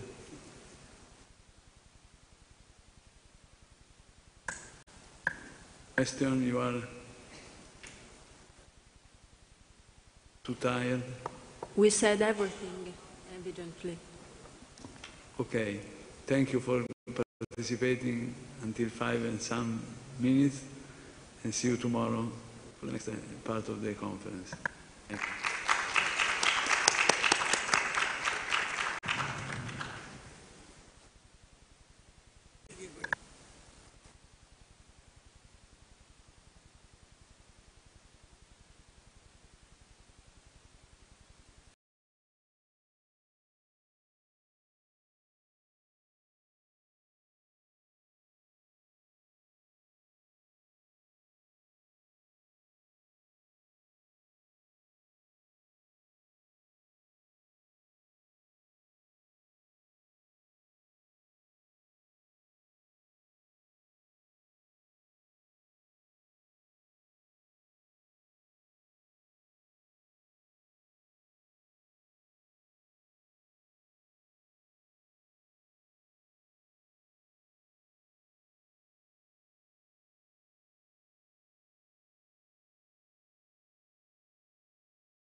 Herkese iyi akşamlar. Hello, good evening to everyone. Evet, sempozyumun ilk gününün son oturumunda birlikteyiz. So we're together in the last session of the first day, and we have got restricted time, and we would like to welcome you all. So this session actually is an important session. First, let me introduce myself. My name is Murat Şentürk. I'm a faculty member in Sociology Department in Istanbul University, and we would like to go to the session directly, and we will be in this session. We have panels coming from different disciplines, from the field of sociology, psychology, and many others. And in terms of application of different policies regarding drug use disorders, there are many different standards, of course, and here what the social scientists can say about the addiction, and will be handling or tackling with different dimensions. And I have just made a change in the program that you have in your hand. First of all, Darren Weinberg will be the first speaker, coming from Columbia University, from the Department of Sociology, and he will be talking about reflections on the ecology of addiction. And in meanwhile, with his last or recent book, he was awarded a prize and related to addiction, in terms of the ecology of addiction. He will be providing us a framework on this, and I would like to invite him to the stage, please. Do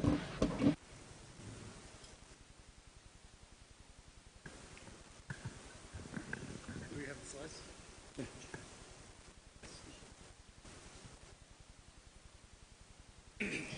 Yes. Thank you, Chair, and I'd also like to begin by thanking the Green Crescent for their generous invitation to come and speak with you today. Thank you. Thank you.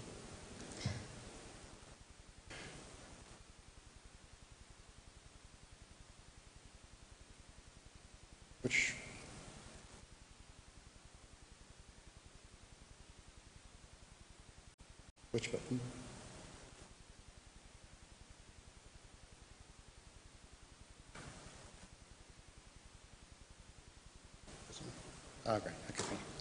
Right. Public concern with addiction began in earnest in the early modern era, when many expressed fears concerning the cataclysmic social changes they perceived taking place around them, and the effects that these changes had on people's physical and mental health. In these early days, and well into the 19th, if not the early 20th centuries, medical theories of addiction highlighted the conditioning effects modern and particularly urban environments had on our minds, our bodies, and behavior, and the therapeutic value of literal asylum from these pathogenetic environments. As the modern era matured, though, liberal institutions and sentiments grew ascendant, and concerns expressed by the likes of the French sociologist Émile Durkheim regarding the tendency of city life to kindle unbridled passions seemed to growing numbers of people as increasingly old-fashioned, quaint, and priggish. The social environment came to be understood as providing various incentives and disincentives to behave in one way or another, and it was up to each of us individually, as free and hence self-governing and rational actors, to decide what we ourselves regarded as compelling incentives and discouraging disincentives, as long as we did no harm to others. Environmentally induced behavior came to be widely seen as motivated by cost-benefit assessments of the incentives and disincentives attendant to our behavior. Before considering the ascendant approaches to analyzing the influence of environmental context, or what I'm here calling the ecology of addiction, it will be useful to first provide you with some of the evidence suggesting the very considerable significance of environmental factors on addiction. In 1962, Charles Winnick published his bombshell demonstration that most of those who engage in patterns of addictive drug use eventually mature out of these patterns of use naturally as they grow older and more deeply invested in their work, their families, and other adult roles. Later, Lee Robbins and her colleagues showed that only very few of those returning Vietnam veterans who'd become addicted to heroin in Vietnam resumed their addictions once they came home from the war. Bruce Alexander's rat park studies and Norman Zinberg's work on drug set and setting demonstrated that both rodents and humans, respectively, respond and habituate to drug ingestion very differently depending on the social contexts of ingestion. Those with greater resources and a wider range of alternatively rewarding activities were found far less likely to fall into self-destructive patterns of use. This suggested, as does the bulk of epidemiological research, that it is often social rather than genetic or neurological disadvantages that best predict who is most likely to succumb to addictive drug use and who is least likely to recover from it. In one sense, this research is rather deeply encouraging, insofar as it suggests that the problems attendant to addiction are in fact remediable. Rather than reducible to fixed biological characteristics like our genes, or fixed psychological characteristics like an addictive personality, this research suggested that by changing people's circumstances, we may very well be able to change their behavior in ways conducive to their own and society's better flourishing. However, my argument today is that we do not yet have a satisfactory scientific approach to linking behavior with environment that does not either explicitly or implicitly cast that behavior as intrinsically voluntary and rational.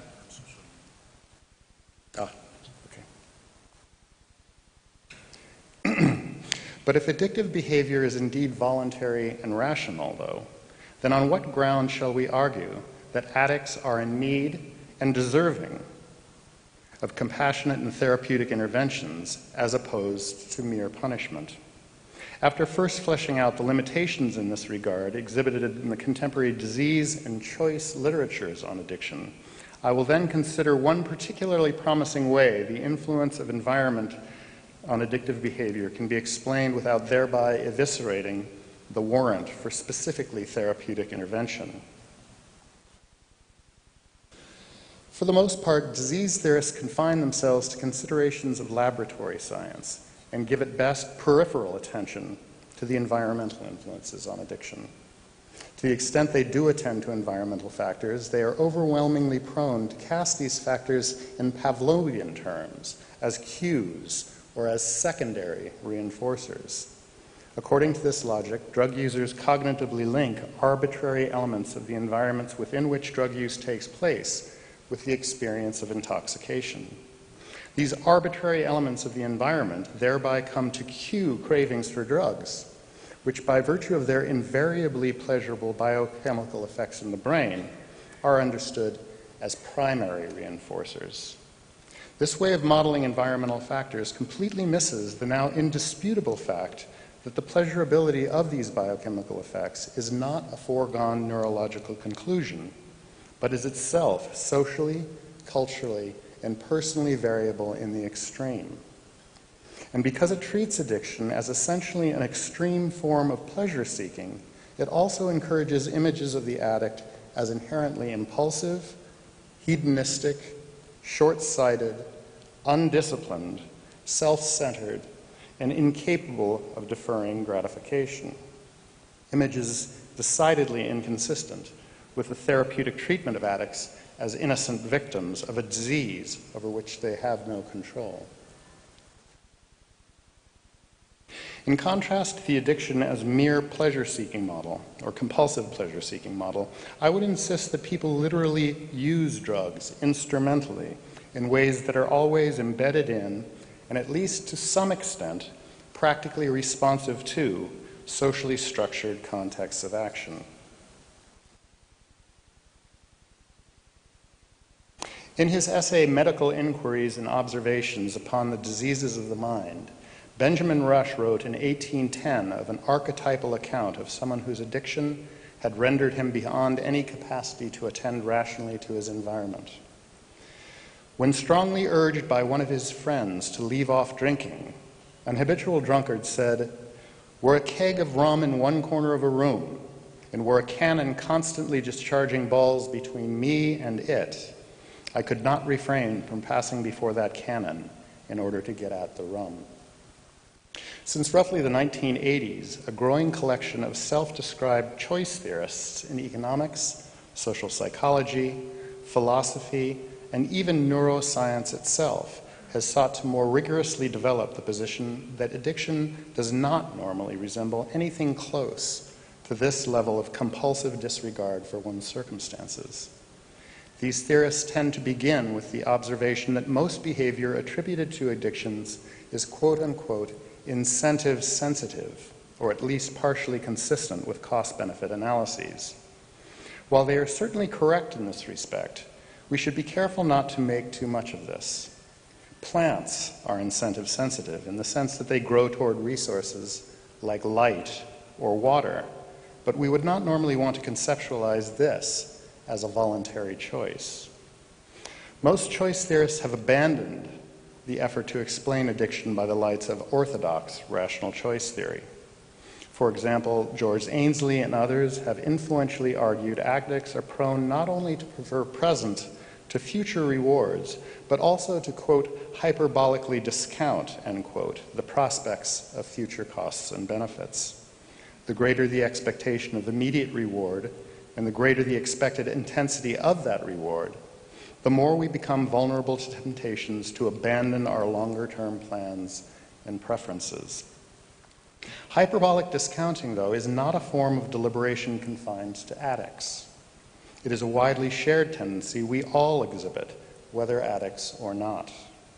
Hence, by closing the distance between addiction and generic features of human choice-making, choice theorists tend towards a normalization of addictive reasoning and volition.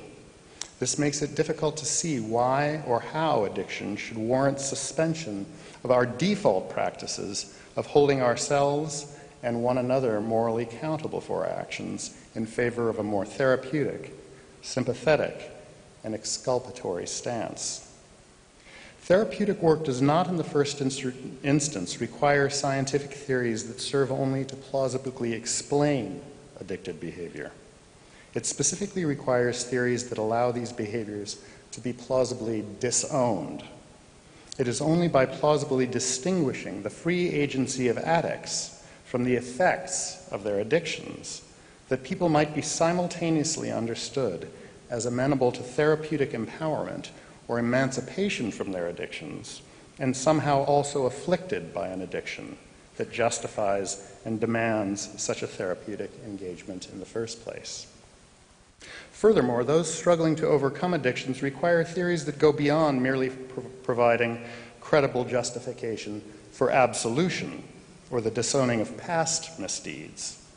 As all who have sought to care for addicts know, recovery is an ongoing exercise of learning to anticipate and prevent the rekindling of people's addictions.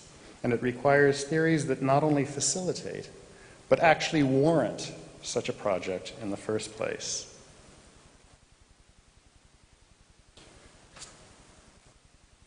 The eminent French sociologist Pierre Bourdieu argued that most of our behavior is not adjusted to our environments consciously or deliberatively, but habitually. By participating in and experiencing these environments, we acquire what he called a habitus, an implicit feel for the game or practical sense of what is required to cope in those environments. Because he was primarily concerned to address how people are often unwittingly complicit in reproducing their social structural positions, Bourdieu tended to write of a unified habitus, adjusted to the general position we are normally compelled to occupy in the social world.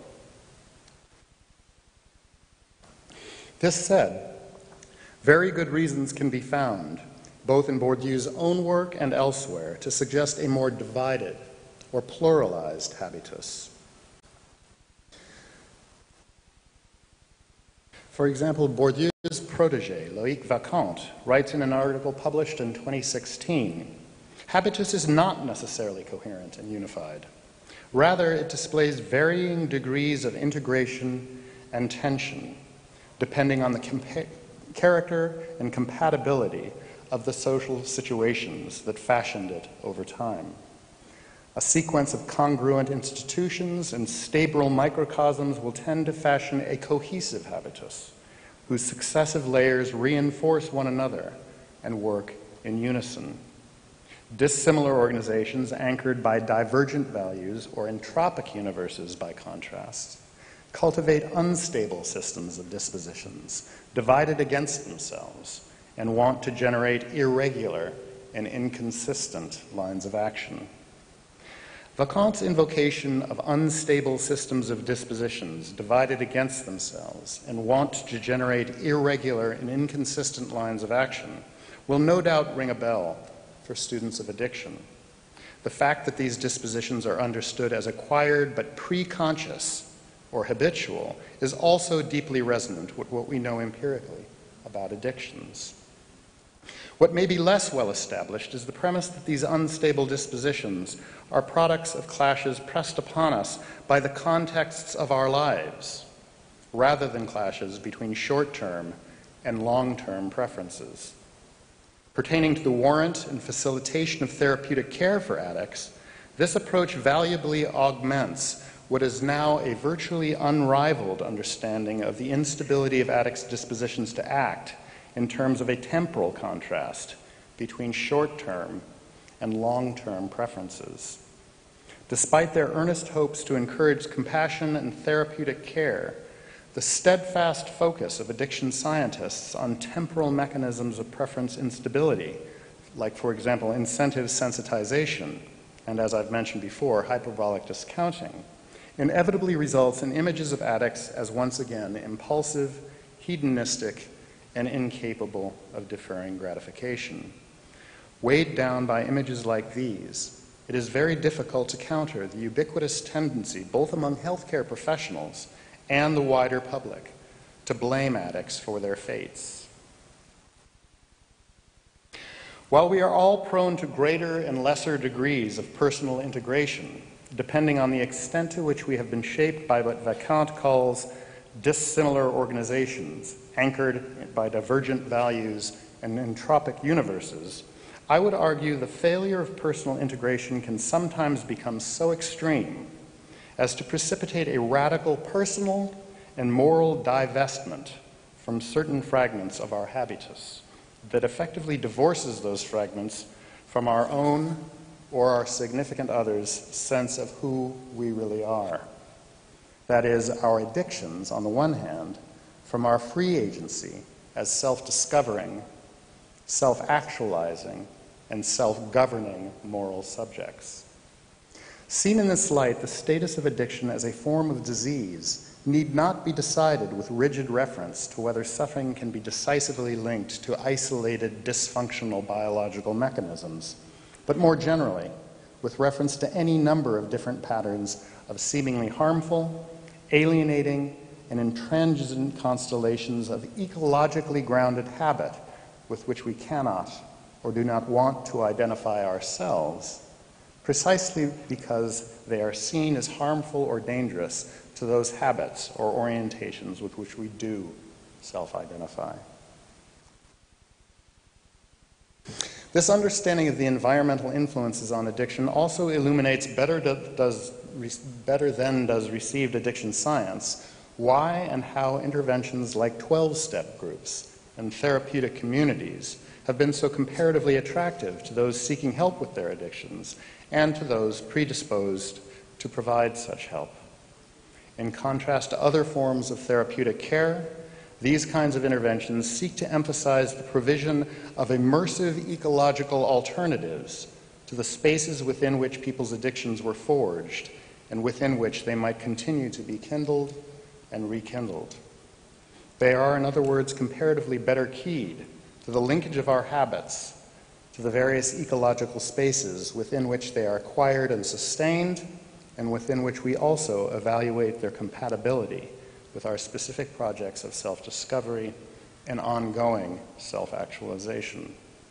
Rather than focus, as most addiction science has, on therapeutic techniques for fostering people's commitment to longer-term over shorter-term cost-benefit calculations, ecologically grounded interventions direct considerably more attention to the details of the worlds within which our particular efforts to self-actualize, in both the shorter and the longer term, are most and least likely to be stabilized, and to thrive. Thanks.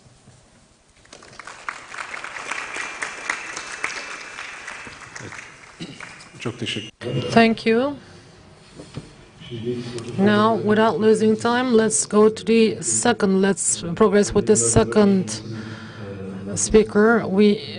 The translator requested to read to make. We wanted Mr. David to speak slower.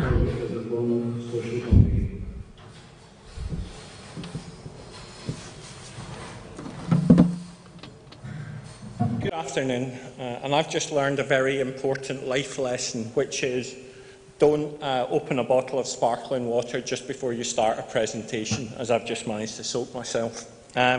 Okay, so my name is David Best. I'm a Professor of Criminology at Sheffield Hallam University, and I'm Honorary Professor in the School of Regulation and Global Governance at Australian National University in Canberra.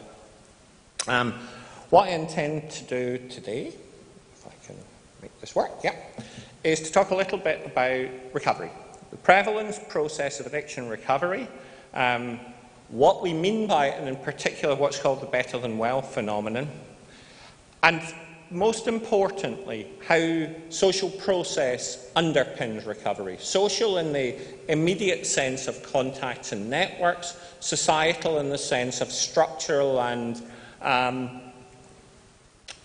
politically and societally based formulations that enable access to recovery groups and recovery communities. And finally, I'm going to say a little bit about how you might go about assertively linking people into those activities and communities. So a little bit of background to start with. In the addictions field, there have been two primary consensus documents, one in the US, one in the UK, to some extent supplemented by a Substance Abuse and Mental Health Services Administration definition of addiction recovery as three co-occurring processes. Something to do with sobriety, something to do with participation in communities and society, and something to do with global health and well-being. Mental health has taken a different view, and the definition on the bottom at the left, which is here, which you can't see, is characterised by the acronym CHIME. What makes people recover? Connectedness to communities, hope, identity, meaning, and empowerment. And I'm going to argue that that happens in a specific process and order. And I should say that this is based on my own work, which is a total of around 1,800 interviews with people at different stages of addiction recovery in Scotland, in England, in Wales, in the US, and in Australia. So across a number of contexts and cultures, I've gathered data that I think allows me to characterise some of those processes. It's also worth commenting that recovery is partly about a process of growing scientific understanding. From the best we know, approximately 58% of people who have a lifetime substance use disorder will eventually achieve stable recovery. And what do we mean by stable recovery? Stable recovery has been characterised as 5 years of drug-free lifestyle. We know this counts as stable recovery from relapse curves. In the first year post-detox, the likelihood that somebody will relapse is between 50 and 70%. By the time they reach 5 years, that drops to 15%, and we can describe recovery as a kind of self-sustaining phenomenon. Michael Dennis has described the 5th-year point as the point at which people stop relying on others, networks and groups, and can rely on their own self-sustaining, self-supporting processes. We also know that when people achieve long-term recovery, they are not back to some kind of homeostatic zero. They do things that are more important in contributing, and this is something that I will come on to. Now, in my work in America, we have come to characterise that CHIME model as having three crucial phases. The first and critical phase is the importance of human connection. Meeting other people that can provide both the social learning and the social control for recovery provides the impetus or driver for hope. And hope effectively becomes the fuel that fires the vehicle of recovery process. And in that vehicle, we have what we hope will be a virtuous cycle of meaningful activities, generating a sense of empowerment, generating a changed sense of identity. And that this becomes a cyclical process. But it becomes a cyclical process that becomes supra-individual. In other words, it has community ramifications and implications. And we measure this in terms of recovery capital. And recovery capital can be characterised as 3 bundles of things that people will require to sustain them across the 5 years of a recovery journey. Personal resources like self-esteem, self-efficacy, resilience, social networks and support systems that move away from networks supportive of addiction to networks supportive of recovery, and crucially, access to resources and communities. And for an individual to have sustainable recovery, they have to be able to access those core things in communities: jobs, houses, status, dignity and meaning. And I'm going to cite 2 studies that I led that were around about 10 years apart. The first was a study of 200 people in Glasgow and Birmingham, 2 large urban centres in the UK, and where we characterised what were the most important things that characterised long-term recovery, endurance and success. And they were basically: 1, around social connectedness, the more time you spent with other people in recovery. The second was activity. Basically, the more you did in the way of a range of pro-social activities, the engagement in childcare, community groups, volunteering, education or training and employment, the better you did. And we were criticised following this study to say, are you sure you've not got the causal order the wrong way around? So we then did a 1-year outcome study in 3 English drug action team areas, and it was very clear. When people started meaningful activities, there were improvements in their physical health, psychological health and quality of life. When they stopped meaningful activities, those things went down.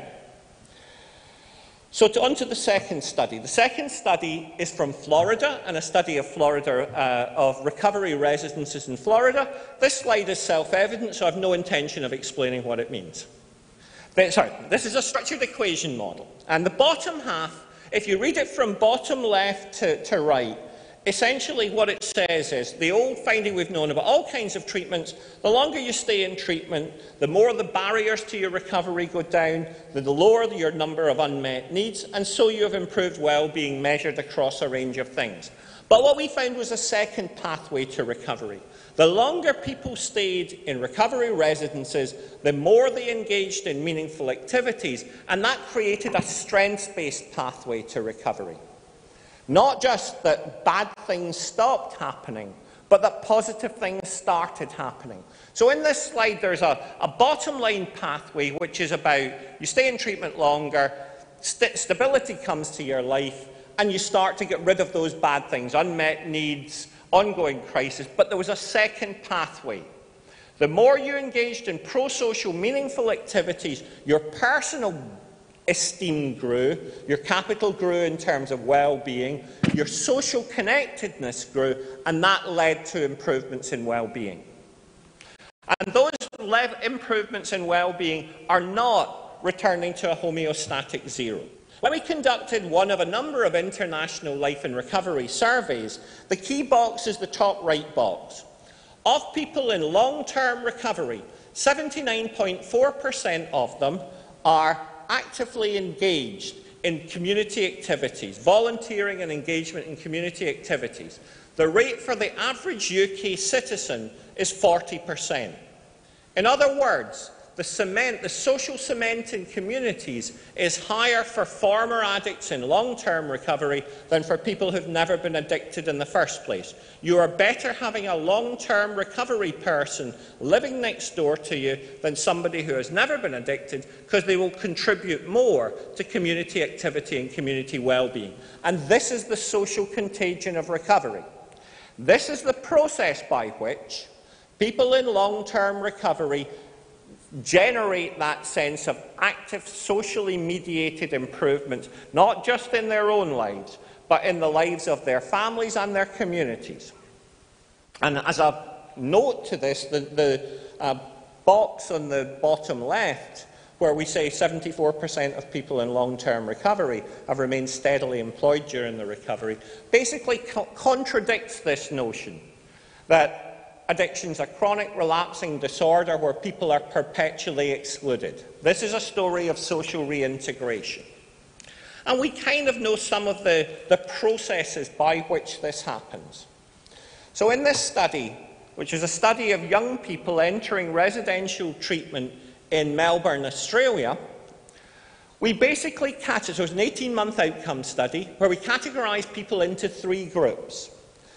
Those who relapsed, those who returned to their using and offending communities, those who found new social networks, and those who socially isolated themselves.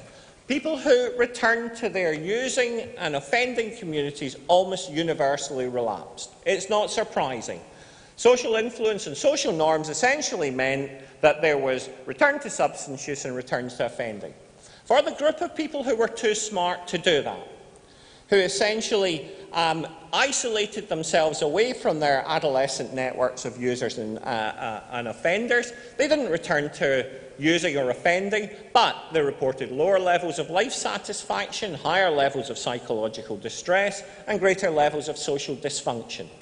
Of the young people who did well in this study, who reported significant improvements of well-being, they maintained the same size of social network, the same number of social groups they belonged to, but transitioned those groups from groups that were supportive of offending and substance use to groups that were supportive of recovery. This is called the social cure, and it's been identified across a range of phenomena, including heart disease and stroke. This notion that recovery is fundamentally associated with changes in social networks, and changes in social networks that predict access to resources in communities.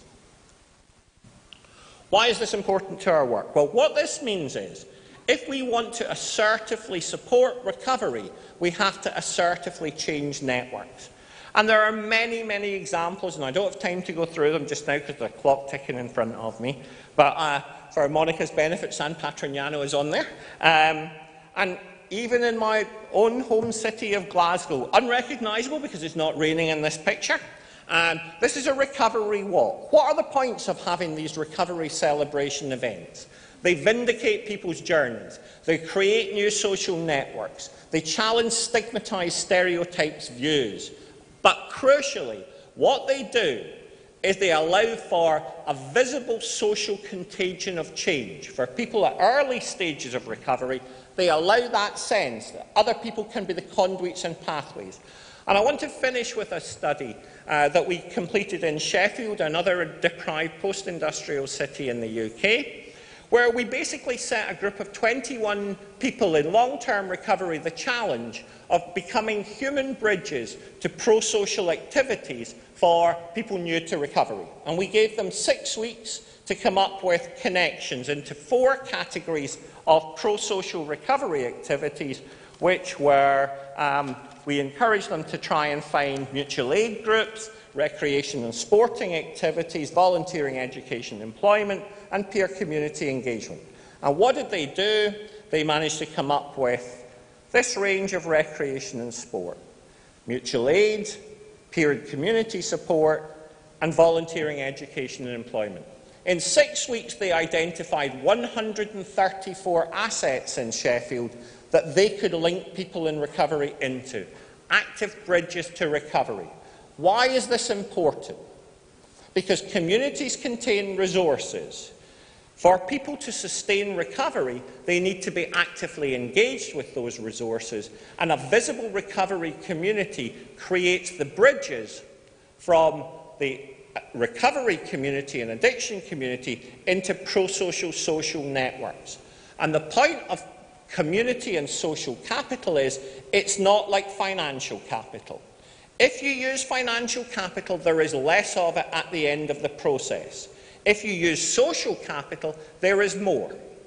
Social capital builds, and this is a Bourdieu reference back to the previous talk, that one of the points about social capital is that it's cumulative, so the society and the community benefits from its engagement. And we are now doing this in a pilot study in 3 English prisons. We are now doing this with family members. Family members, for people in the 6 months pre-release, are being actively trained to be community connectors and community engagers. They create that bridge to pro-social community activity prior to release from what in England are called Category D open prisons.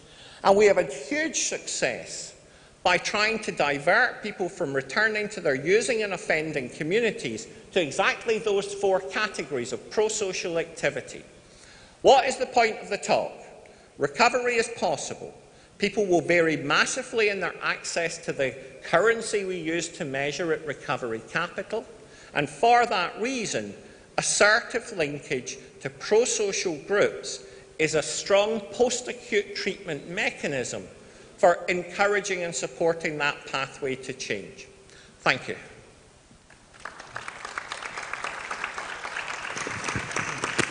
Evet, Profesör David Bey, size çok teşekkür ederim. Thank you very much, Professor, for the speech. Now, I would like to proceed with the 3rd speaker. Before I give the floor to him, I would like to introduce him. He is a psychologist professor and also research director, and especially in terms of addiction and wellness and health issues he is dealing with. And he is also the chief editor of one of the most important journals. Here's what I'm going to argue. I'm going to start by basically arguing that current dominant addiction policy and practice is dominated by explanations of addiction which focus on biological, pharmacological, and individual level processes. I'm going to argue that these are unsatisfactory and that they have adverse self-handicapping implications. I'm then going to propose that we should maybe think about addiction differently. We need to recontextualize it and argue that addiction has a sense-giving script. I'm just going to round off by some conclusions. So in the run-up to this talk, I decided to do a little Google of addiction policy, and this is basically what you get from the front page of Google. And it's essentially a US-based organization which is selling a particular view of addiction. And it's heavily backed by the pharmacological industry and essentially selling a sort of disease view of addiction. And I think at this time in our world's history is maybe a time for us to realize that we shouldn't always necessarily follow the dominant views coming from America. Let me just observe that if you think about addiction as an explanation, we tend to use the explanation to characterize problematic behavior. So we wouldn't, for example, say someone's addicted to playing the piano or playing the violin. We'd use a different word for that. We would use the word dedication. Dedicate to playing the violin or dedicate to playing the piano. So disease explanations essentially focus on individual level processes, and this is mirrored in the language we use to describe those processes. We talk about craving and withdrawals. We don't talk about wants and desires. Some of you might go shopping in Istanbul tomorrow or the day after tomorrow, and you might be, you wouldn't seriously say you're craving a handbag, and then you get to the shop and the shop's closed, and you say, oh, I've got withdrawal symptoms from not being able to purchase the handbag. And I think this is very pervasive thinking, and it essentially impacts on our policy, on our practice. The way we think about addiction as some sort of disease, some sort of medical thing, is essentially counterproductive. Now, I know what you're saying, Derek. You know, how can you argue against it? The guy's clearly got a green brain. But I actually think, so this is a slide from NIDA, which is, you know, the most powerful funding organization of drug abuse research. And I actually think this is disingenuous science, because brains obviously don't think in green or in red or in yellow. These are color patterns that scientists apply to essentially computerized data. So I actually think this is not to say that there aren't any brain differences between addicted brains and non-addicted brains, but I think this kind of imagery is bad, and it exaggerates these differences. And I think images are important. Do you remember when we had the refugee crisis, you know, when all these refugees were being washed up on the beaches? There was that one image of that poor little boy who died that changed the attitude. And so I think we should be very careful with how we use images, and I think this is peddling the wrong sort of idea. These are some points Darren's already touched upon on in his presentation. I think there's problems with this conceptualization of addiction as an irreversible brain disease. Firstly, I think the exclusive focus on sort of addictive properties, on the brain disease, ignores that actually people use substances for motives. They have reasons for using those. So it decontextualizes substance use. Then the actual evidence is, so a lot of the early evidence on, you know, why drugs have got addictive properties was based on so-called rat studies, where basically rats were put into a Skinner box, as you can see in the picture, and then they were able to self-administer drugs. And in that kind of setting, what happened was they would self-administer drugs and essentially stop eating, stop drinking, would just be taking drugs. And people would go, oh, that's evidence of addiction. However, then in the sort of late 1970s, a guy called Bruce Alexander came along and would basically house rats socially. They had a big cage, they could hang out with each other, they could do rat things together, and they could also self-administer drugs. However, in those kind of contexts, very few rats actually chose to self-administer drugs, suggesting that the context in which substance use occurs is vitally important. There's also evidence of people using in a controlled manner, in a non-problematic manner, substances over long periods of time, which undermines the idea that substance inevitably will overwhelm individual users. Finally, there's lots of evidence suggests that the self-reports people give will vary as a function of context. So if you ask a drug user in one context, why do you take drugs? He will say, oh, I can't help it, man, I'm addicted, I can't stop, I've tried. You ask the same person in a different context, he might go, yeah, I love taking drugs. You know, give you volitional reasons for taking drugs. And finally, the study Darren already mentioned with people being shot at in Vietnam, away from their families, from their loved ones, fearing for their lives. A lot of them became addicted to drugs. When they returned to America, less than 1% of those people had addiction problems.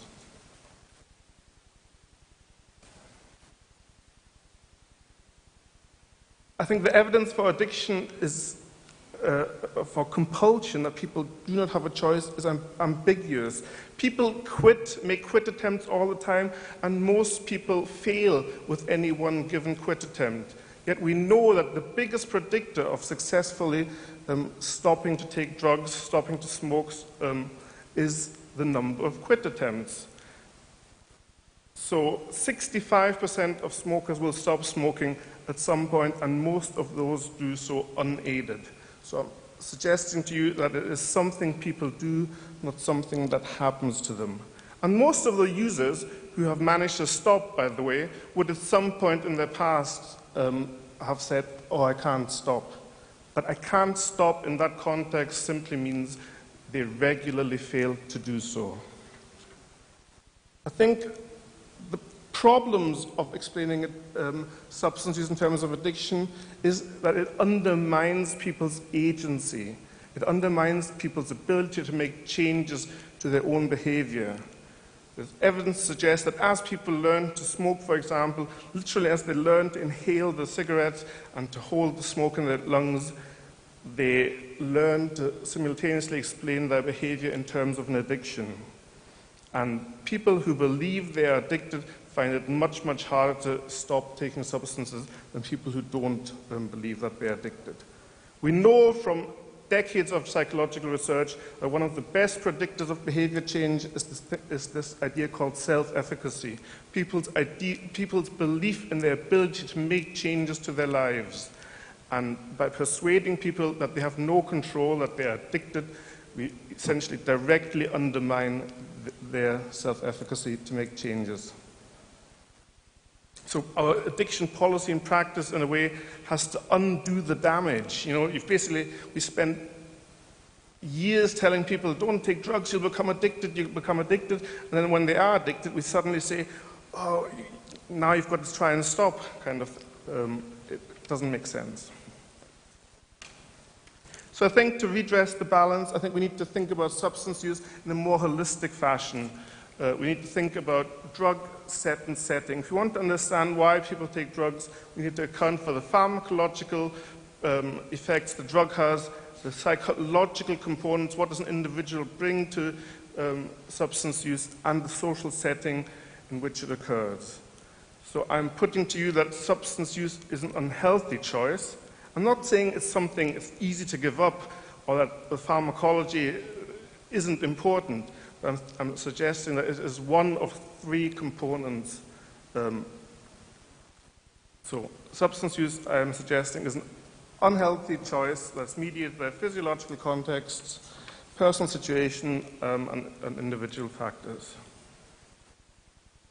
I think we should think of addiction and substance use slightly differently. I think we should think of it as having a sense-giving script. If you ask people, you know, why do you take drugs? Why do you smoke? They will give you meaningful reasons. You know, I smoke or I drink because it makes me relax, it makes me feel good about myself. And they also have reasons for stopping. I stopped because my child was born or because of my health was changing. We also have to recognize that, as David has sort of capitalized on in the recovery movement, that substance use can be an appealing social identity for some. So it might not be an appealing social identity for me, but if you're a substance user, you know, you hang out with your substance use friends, you get to talk about the drugs you've scored. It is a way of life. And addiction, I think, can be part of this script, part of this, the way people make sense of their lives. I don't think it needs to be. So I think this sort of script is the context in which people make decisions to use and also make decisions to quit their behavior. And I think to implement the decision to quit necessitates a change of this script. It's not simply a case of deciding one day, oh, that's me done with drugs, or I'm going to slap on a nicotine patch and stop smoking. It's more complicated than that. You have to literally reinvent yourself as a non-user. As we've heard this morning, and just there, you might literally have to dress differently, walk differently, talk differently, hang out with different people. And there's evidence to suggest that young smokers, for example, don't see themselves as addicted, so I think we should keep it that way and shouldn't persuade them to be helpless addicts. To conclude, I think it's hard to stop taking substances for pharmacological, personal and social reasons. I've obviously underplayed the pharmacological reasons in this talk to make a point. I think conceptualizing substance use in terms of addiction or dependence is a barrier that we can and we should remove. I think we should demedicalize and recontextualize addiction policy and practice and empower people to take responsibility for their own actions, but also empower others to take responsibility. We should take responsibility for each other as well. Because if it's a brain disease, then it's not my responsibility as a friend to facilitate changes. It's a disease. So I think we need to create an addiction policy that empowers people to make changes, and we need to stop thinking of the notion that people's stories, people's ideas about why they take substances are literally true, or that they have no stake, no way of shaping those views. Thank you.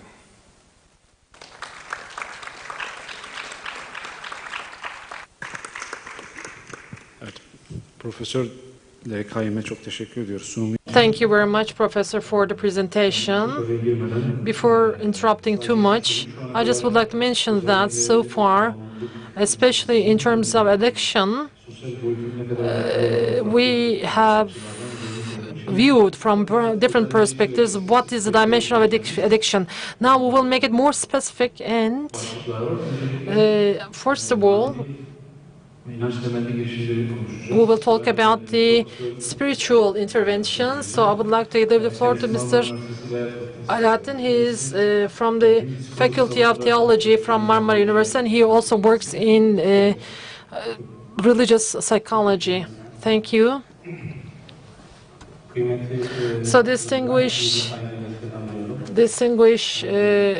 participants, I would like to greet you all with respect.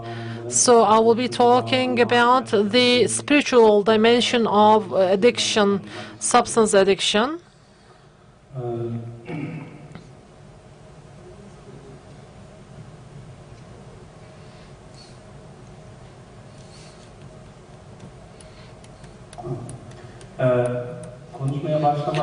Before I start with my speech, I'm a person who works in the field of religious psychology. And meanwhile, the division in the USA also changed in terms of the name. It is named as Religious and Spirituality. So when I say religious spirituality, I mean that there's a content in terms of spirit in religion. So I will talk about the religion and the spirituality in terms of spirituality. So there are many information regarding religious and spirituality, and there are many perspectives. And just at the beginning, Freud and similar psychologists had negative perspectives on this issue. So for that reason, it was evaluated that there is a negative relation between spirit and religion, but afterwards we see that there are positive perspectives on this relation. And when it is the issue of religion and spirituality, especially when it is the issue of combating against addiction and in fighting against drug addiction, we talk about two aspects. One of them is the protective and preventive issue or aspect, and the second one is the supporting part, which contributes to treatment and recovery. And when we look at the issue of different religions, we see that each of a religion has got different evaluations regarding addiction. Actually, Islam has got a precise stance in this regard. And in order to prevent and hinder addiction, we see the implications in the Muslim countries. For example, especially this addiction issue, when I was dealing with this, I just set on the I just started with three verses from Quran. And these are rather related with alcohol. So hammer word in Arabic means the concept which covers the conscience of the person. In Turkey, there are not many studies related to spirituality and religion. So there are just few descriptive studies. I just would like to give some examples from these descriptive studies. While SECOM in 2013, there was a study provided by SECOM, and here it talks about prayer and smoking, the relation between prayer and smoking. We see that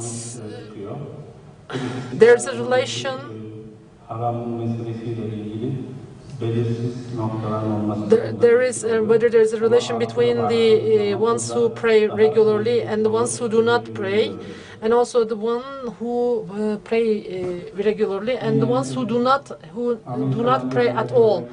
And if we to give an example from the States, so alcohol usage in Christianity is not banned in Christianity, but to become addicted is actually to be accepted as haram. For example, the ones who go to church regularly, the ones who go to the church rarely are compared here, and we see that the ones who take alcohol decreases in ones who go to church regularly. And in similar studies, in addiction to substances, we see that there were similar findings. So within the perspective of theory, related to the role of the religious from the perspective of the psychologists in brief, as William James, we see that there are certain statements in terms of the role of the religion in addiction. For example, William James says that the only remedy could be religion, and this indicates that the spirituality can be used for curing the addiction. And Jung also has got an important letter. There is this spiritus contra spiritum concept, which shows that the religion has got an hindering effect in religion, and also the only salvage in addiction would be this way. And once again, the Parliament and queuing, Parliament, especially coping with religion, coping with certain processes in religion, coping with certain problems in certain processes, religion would certainly pave the way for people, and this is what's said by Parliament. And similar views are provided by Koenig, who is a professor, and he says that these spiritual types of applications would be a cure for addiction, or could be a method for solution, could be a method for solving the problems. And within this perspective, we can just list many theoretical framework, but I just would like to touch upon these in a brief way, in a summary, summarize them. As we know, fighting against addiction could not be realized by only single field. There are many sub-disciplines in fighting against addiction, from psychology to religion and philosophy, and so many fields. But what I argue is that along with psychological treatment, spiritual acceptance, belief, or adoption and determination or hope would certainly contribute to recovery. This is what I argue. And within the framework of these studies, when we look into these, we see that, for example, Boras et al. made a survey in 2010, and the result was put forward that if the spiritual, religious requirements, needs are met, then there would be less addiction. And if the religious rituals participation could remind the life, the objectives in life, and of course religion could provide social support. And from time to time, of course, we may come across with the problem of stigmatization in religion being used in a wrong way, and also religion may also decrease the probability of coping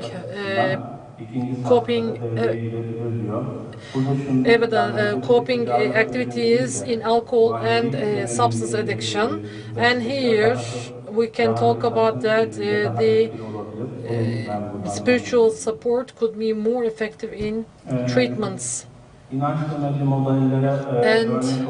as the religion-based or belief-based models, I would like to give some examples.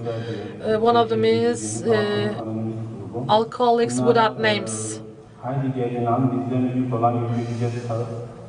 They have a motto saying that, come on, believe in us, and we can regain our power and our health. And accordingly, this model was formed, and it includes 12 steps method, or it is named as 12 steps.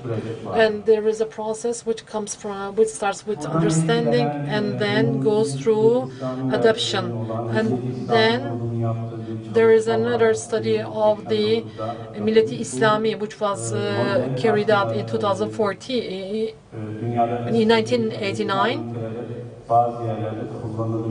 And indeed, this model is used currently in some places, in some regions of the world.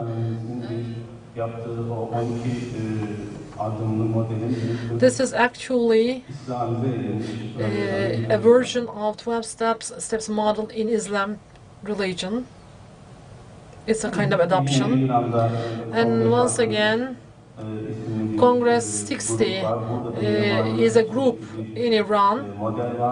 There is also, once again, an belief content method or process, and here the ones, if they would like to receive treatment, then they should join this group.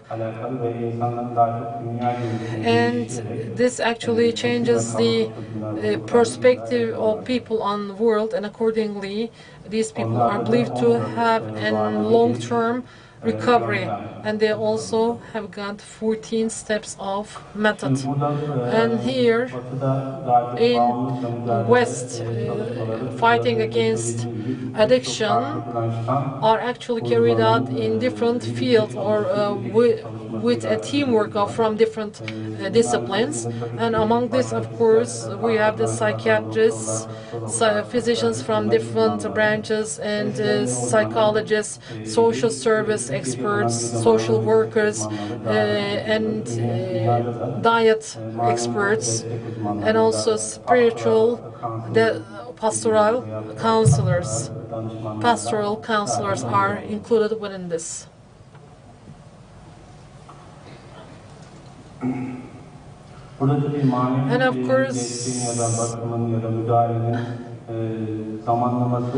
timing of the spiritual intervention and timing of this care is really important. Would it be at the very beginning, or would it be an aftercare?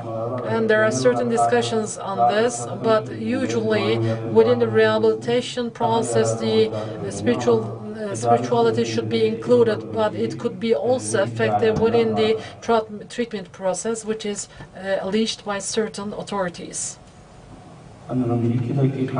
Just within 2 minutes, in Green Crescent, we have a model. We are already at the beginning of this creation of this model. Melike Şimşek, our colleagues, Gültekin Ögel, Ms. Ayten and Mr. Şimşek, Mr. Şeker are included within this teamwork. And here, the clinical psychiatrists and psychologists referral are important. Referral is important, and this is actually a 7-step model, spiritual model, and it is just at the very beginning, and we haven't got any evidence for this, and this is just at the very beginning, immature. It comes, actually it starts with repentance, and then repentance, and goes to the other steps. Thank you very much for your listening. So we also thank you very much to Mr. Ali Ayten.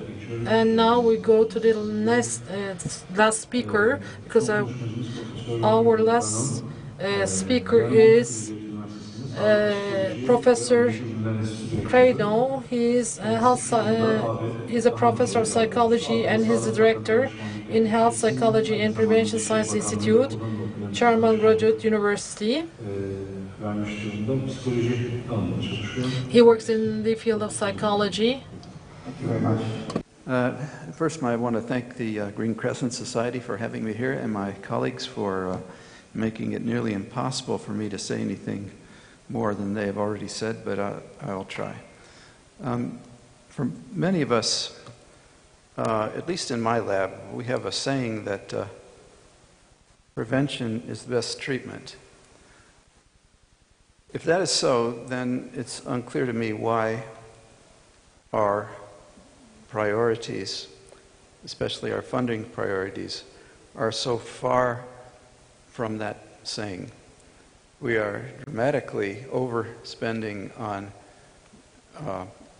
treatment relative to prevention, if in fact prevention is the best treatment. I want to explain to you perhaps why that is so and how we can change things. We started a major anti-drug media campaign in the 90s, and from 98 to 2002 we spent $1.4 billion on a national campaign. The target was 12 to 18-year-old children. Despite these expenditures, what we found was the more money we spent, the more ads, these anti-drug ads, our children saw, the more likely they were to use marijuana, which was the major focus, and other drugs too. So this was a massive failure. Why is that? And in fact, if you look at what we've done over the years from that time forward, this is monitoring the future data that are nationally representative of the United States, running from 2000 to 2015. I could go to 2017, but the results are the same. We looked at 8th, 10th, and 12th grade children, 8th graders, and we started at age 6, so an 8th grader is about 14 years old. This is what we found in terms of our billions spent to reduce marijuana use in that age group. As you see, the line is more or less flat. This is for 10th graders, 16-year-olds, and this is for 12th graders, our seniors in high school when they're officially out of school, and they can go on to college if they wish. Nothing is happening. We spent this much money on both demand reduction and supply reduction. Nothing has happened. I'm looking at the use of media, since I'm a social psychologist and interested in media use. And this is one of the reasons why I'm going bald looking at this stuff. Does it matter that our efforts have not succeeded? Yes. Look at other than alcohol, marijuana is the most commonly used drug by adolescents in the United States. This is what we have found, among other things, as to why you should worry about this fact, despite the fact that many of the states, 8 or 9 at last count, in my country had made so-called recreational use of marijuana legal.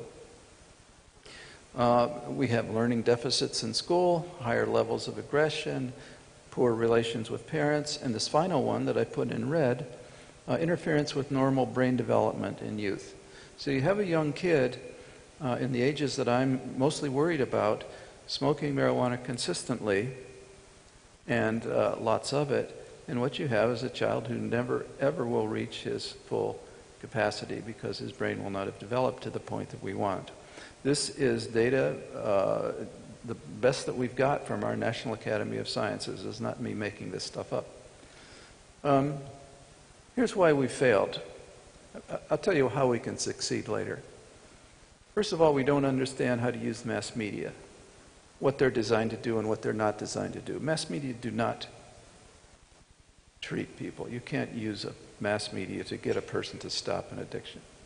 Failure to understand persuasion. What do we need to do to persuade people to accept our ads, our appeals?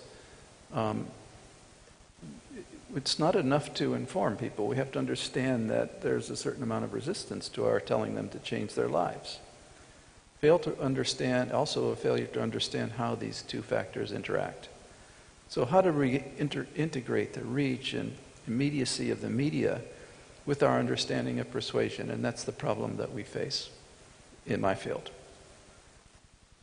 So what are the essential features of media? Well, you go to any communication department and they say, well, the mass media do 3 things. One of them is to engage, or to instruct, or to persuade, or all 3. In substance prevention, using media to deliver a persuasive, preventive communication, all 3 of these factors have to be there. If they're not, you will fail. And we fail almost always. So what are the critical features that we have to approach? And I have 15 minutes to give you a graduate course that usually takes about 5 years. So this will necessarily be quick. First of all, we assume initial resistance. You can't assume that I'm going to tell you something that's contrary to your way of life, and you will say immediately, oh yes, okay, you must be right. Secondly, we should make sure that our media are designed to accomplish 3 crucial functions. I believe they have to raise a question about the advisability of an action. They have to undermine the answer that a person gives to you. And you have to provide information that answers those questions without relieving the stress of belief disconfirmation. And then somehow you have to reinforce acceptance of your ideas rather than the established ones. To that we add, if you target the group effectively, you may succeed. I present you the EQUIP model. It's an algorithm that seems to integrate these essential functions. It details the central features of persuasion that needs to be taken into account and suggests a procedure for designing successful prevention messages based on strong scientific evidence. EQUIP stands for 3 or 5 functions that have to be met. First of all, you have to engage the audience. You have to attract and maintain their attention in any media-based prevention campaign that you're doing. Secondly, the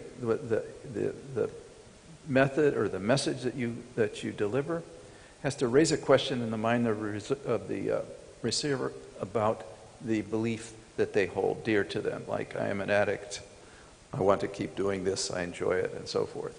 You have to undermine that belief, you have to destabilize that belief, you have to inform, that is, provide plausible replacement for an existing belief. Might be better if you quit this stuff, your life might become better, you would get into useful communities of people who might help you live a life that you might find more rewarding. And then you have to persuade. That is, in my mind, what that word means is you provide incentives for agreement with your message. We assume resistance, but we integrate the fundamental functions critical in media-based persuasion. It assumes the appropriate audience is targeted and supplies a guiding framework for media-based substance use prevention. This is what this simple device does for you. It organizes things. I don't know if this will work or not, but we'll see.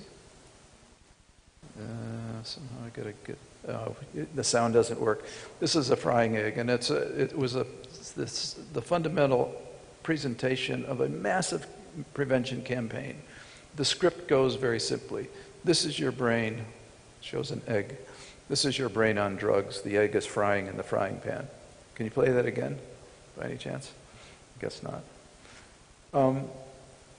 If we look at that ad, what we see, and grade it in terms of our equip criteria, what we find is it doesn't really satisfy all of them. In fact, it satisfies only one. Does it engage you? Actually, if you could hear the sound, what you would find is it did engage. It attracted people's attention, and for the 30 seconds that it was on, people watched it, and they remembered it. People my age, this campaign happened 20 years ago. When I said, do you remember the This Is Your Brain on Drugs ad? All of them say, yes, of course I do. So it really does engage you. The problem is it didn't persuade anyone about anything. So it was engaging, but engagement doesn't mean persuading. The question, did it raise a question in the viewer's minds? Yeah, sort of, maybe the question was, let's see, did I have eggs this morning? It didn't get to where you wanted to go. Did it undermine a belief? Did it threaten existing beliefs and provide an alternative? Of course not. Did it inform anybody? Did it tell them what to do? How to avoid frying your brain on drugs? No. Did it persuade anybody? Was it persuasive? No. It's telling me to avoid a drug, but not how to do so or why I should do so. It will not succeed according to my model. In fact, it didn't. Research that we performed on this showed that it was a massive waste of money. But everyone remembers it. Memorability isn't persuasion, as I've said. So what do? Let's go back to basics. Stuff that we've known about material we've known about for the past 60 or 70 years. First of all, we assume that young people don't always believe what we tell them. At least my kids didn't. Social psychologists call this resistance or reactance. If so, then overcoming resistance may result in positive persuasive effects.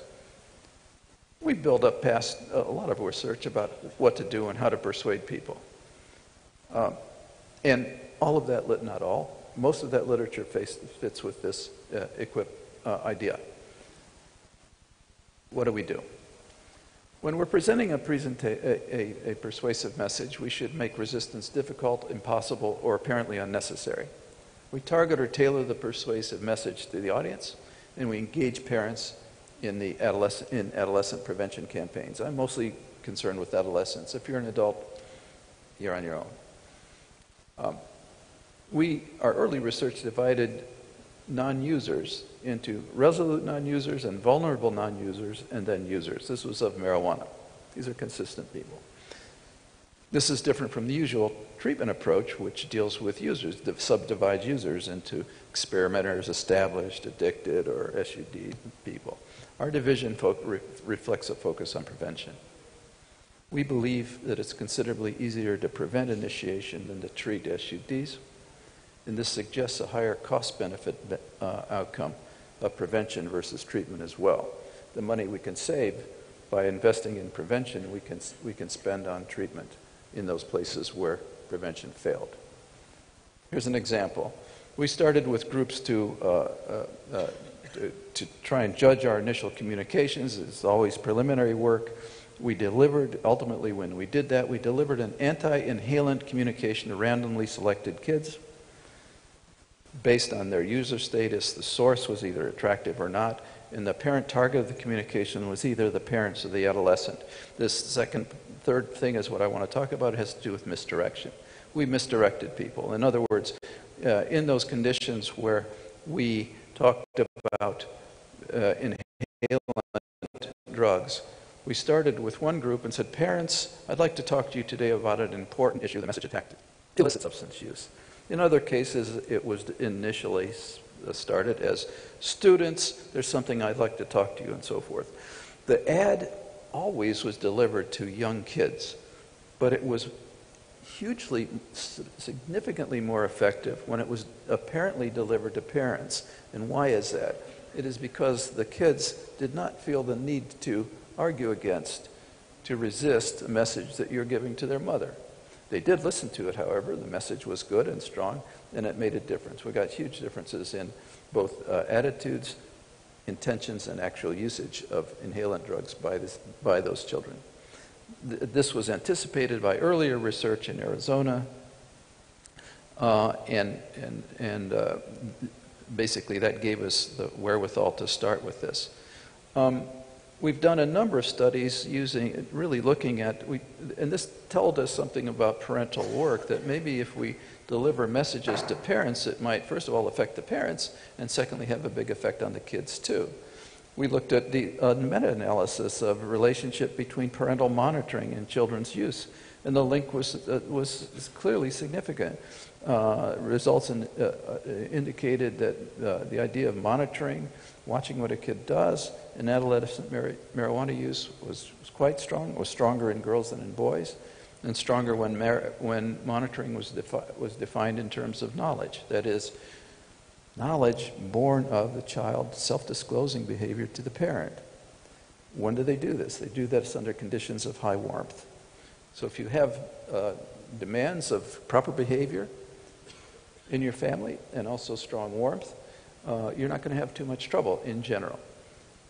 Family structure makes a difference. I want to skip this one and go to this. This was a study we recently published on use of alcohol.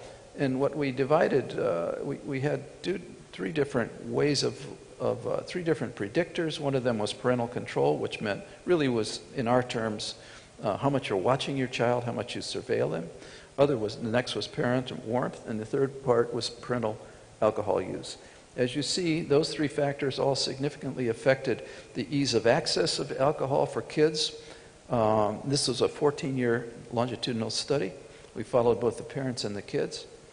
And it also it affected parents' perceptions of whether or not their own child was using alcohol.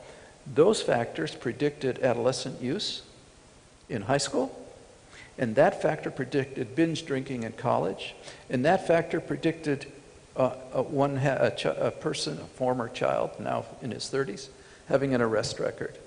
All of these things were indirect, except parent alcohol use. So if you're in a family where the parent is using lots of alcohol, you can expect your kid to have alcohol problems too. So what should we do? First principle, work to overcome resistance. Use the equip model. Don't overpromise or overthreaten. This is a waste of time. Fear-arousing ads almost always fail, but they're the first thing that most people in charge of these things do. They result in unbelievable ads that adolescents don't laugh at more than anything else. They generate resistance, and that resistance lives through the next campaign. For youth campaigns, our idea is to involve parents as opinion leaders if possible, and if not possible, make it possible. Thank you very much.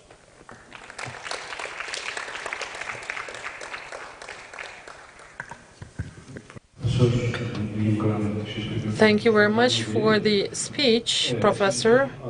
So we have actually got almost no time, but I just would like to look at the audience, whether there were any comments or any questions. On one side, I just pray that there should not be any. No, there is only one question I see here.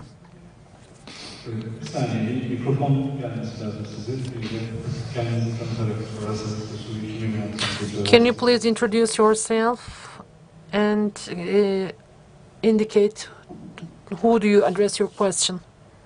Hello, Sen Arıkan. I am the 4th grade student of Yalova University from the social department. I would like to ask my question, Ali Ayten.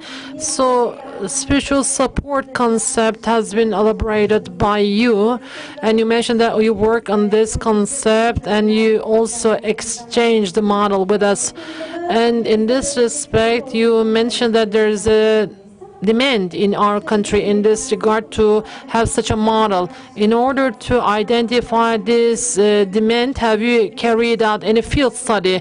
You know that the spirituality is actually a comprehensive issue which could increase the motivation and belief and hope of people. It is quite comprehensive phenomenon. So for that reason, the spirituality-based religious services actually is rather a narrow, a kind of small title.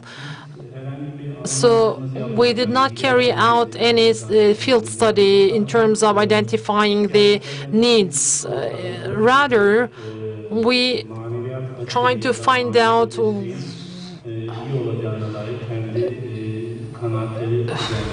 we actually try to plan or construct our model on the needs of the psychiatrists or psychologists. Take into consideration they would have such needs. Of course, spirituality is really comprehensive. You're right with this. However, in Turkey, within the mindsets of people, this perception of spirituality is not very explicit. So for that reason,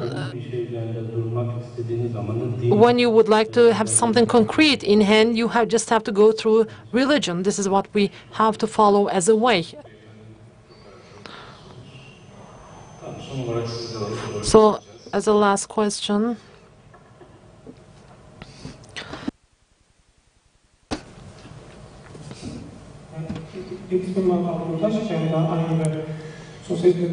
I'm coming from the Social Services Department. I'm a master's student. I also would like to ask my question to Mr. Ali Ayten. So within the presentation, I couldn't get the precise answer. You mentioned the spiritual support as within the religion.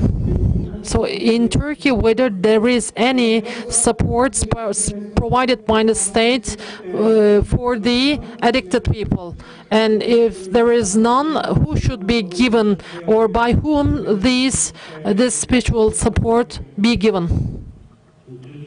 In Turkey, spiritual support is actually a new concept, new issue. So it has been only 3 years. It has been enforced in this spiritual. The support is provided at hospitals, and addiction actually is one of the most weakest one among them. So spiritual support is actually is a requirement or is a service provided by the Theological Affairs, by the Department of Theological Affairs. So thank you very much to all the panelists as well as all to the audience. As of tomorrow, we will continue with our symposium. Thank you very much.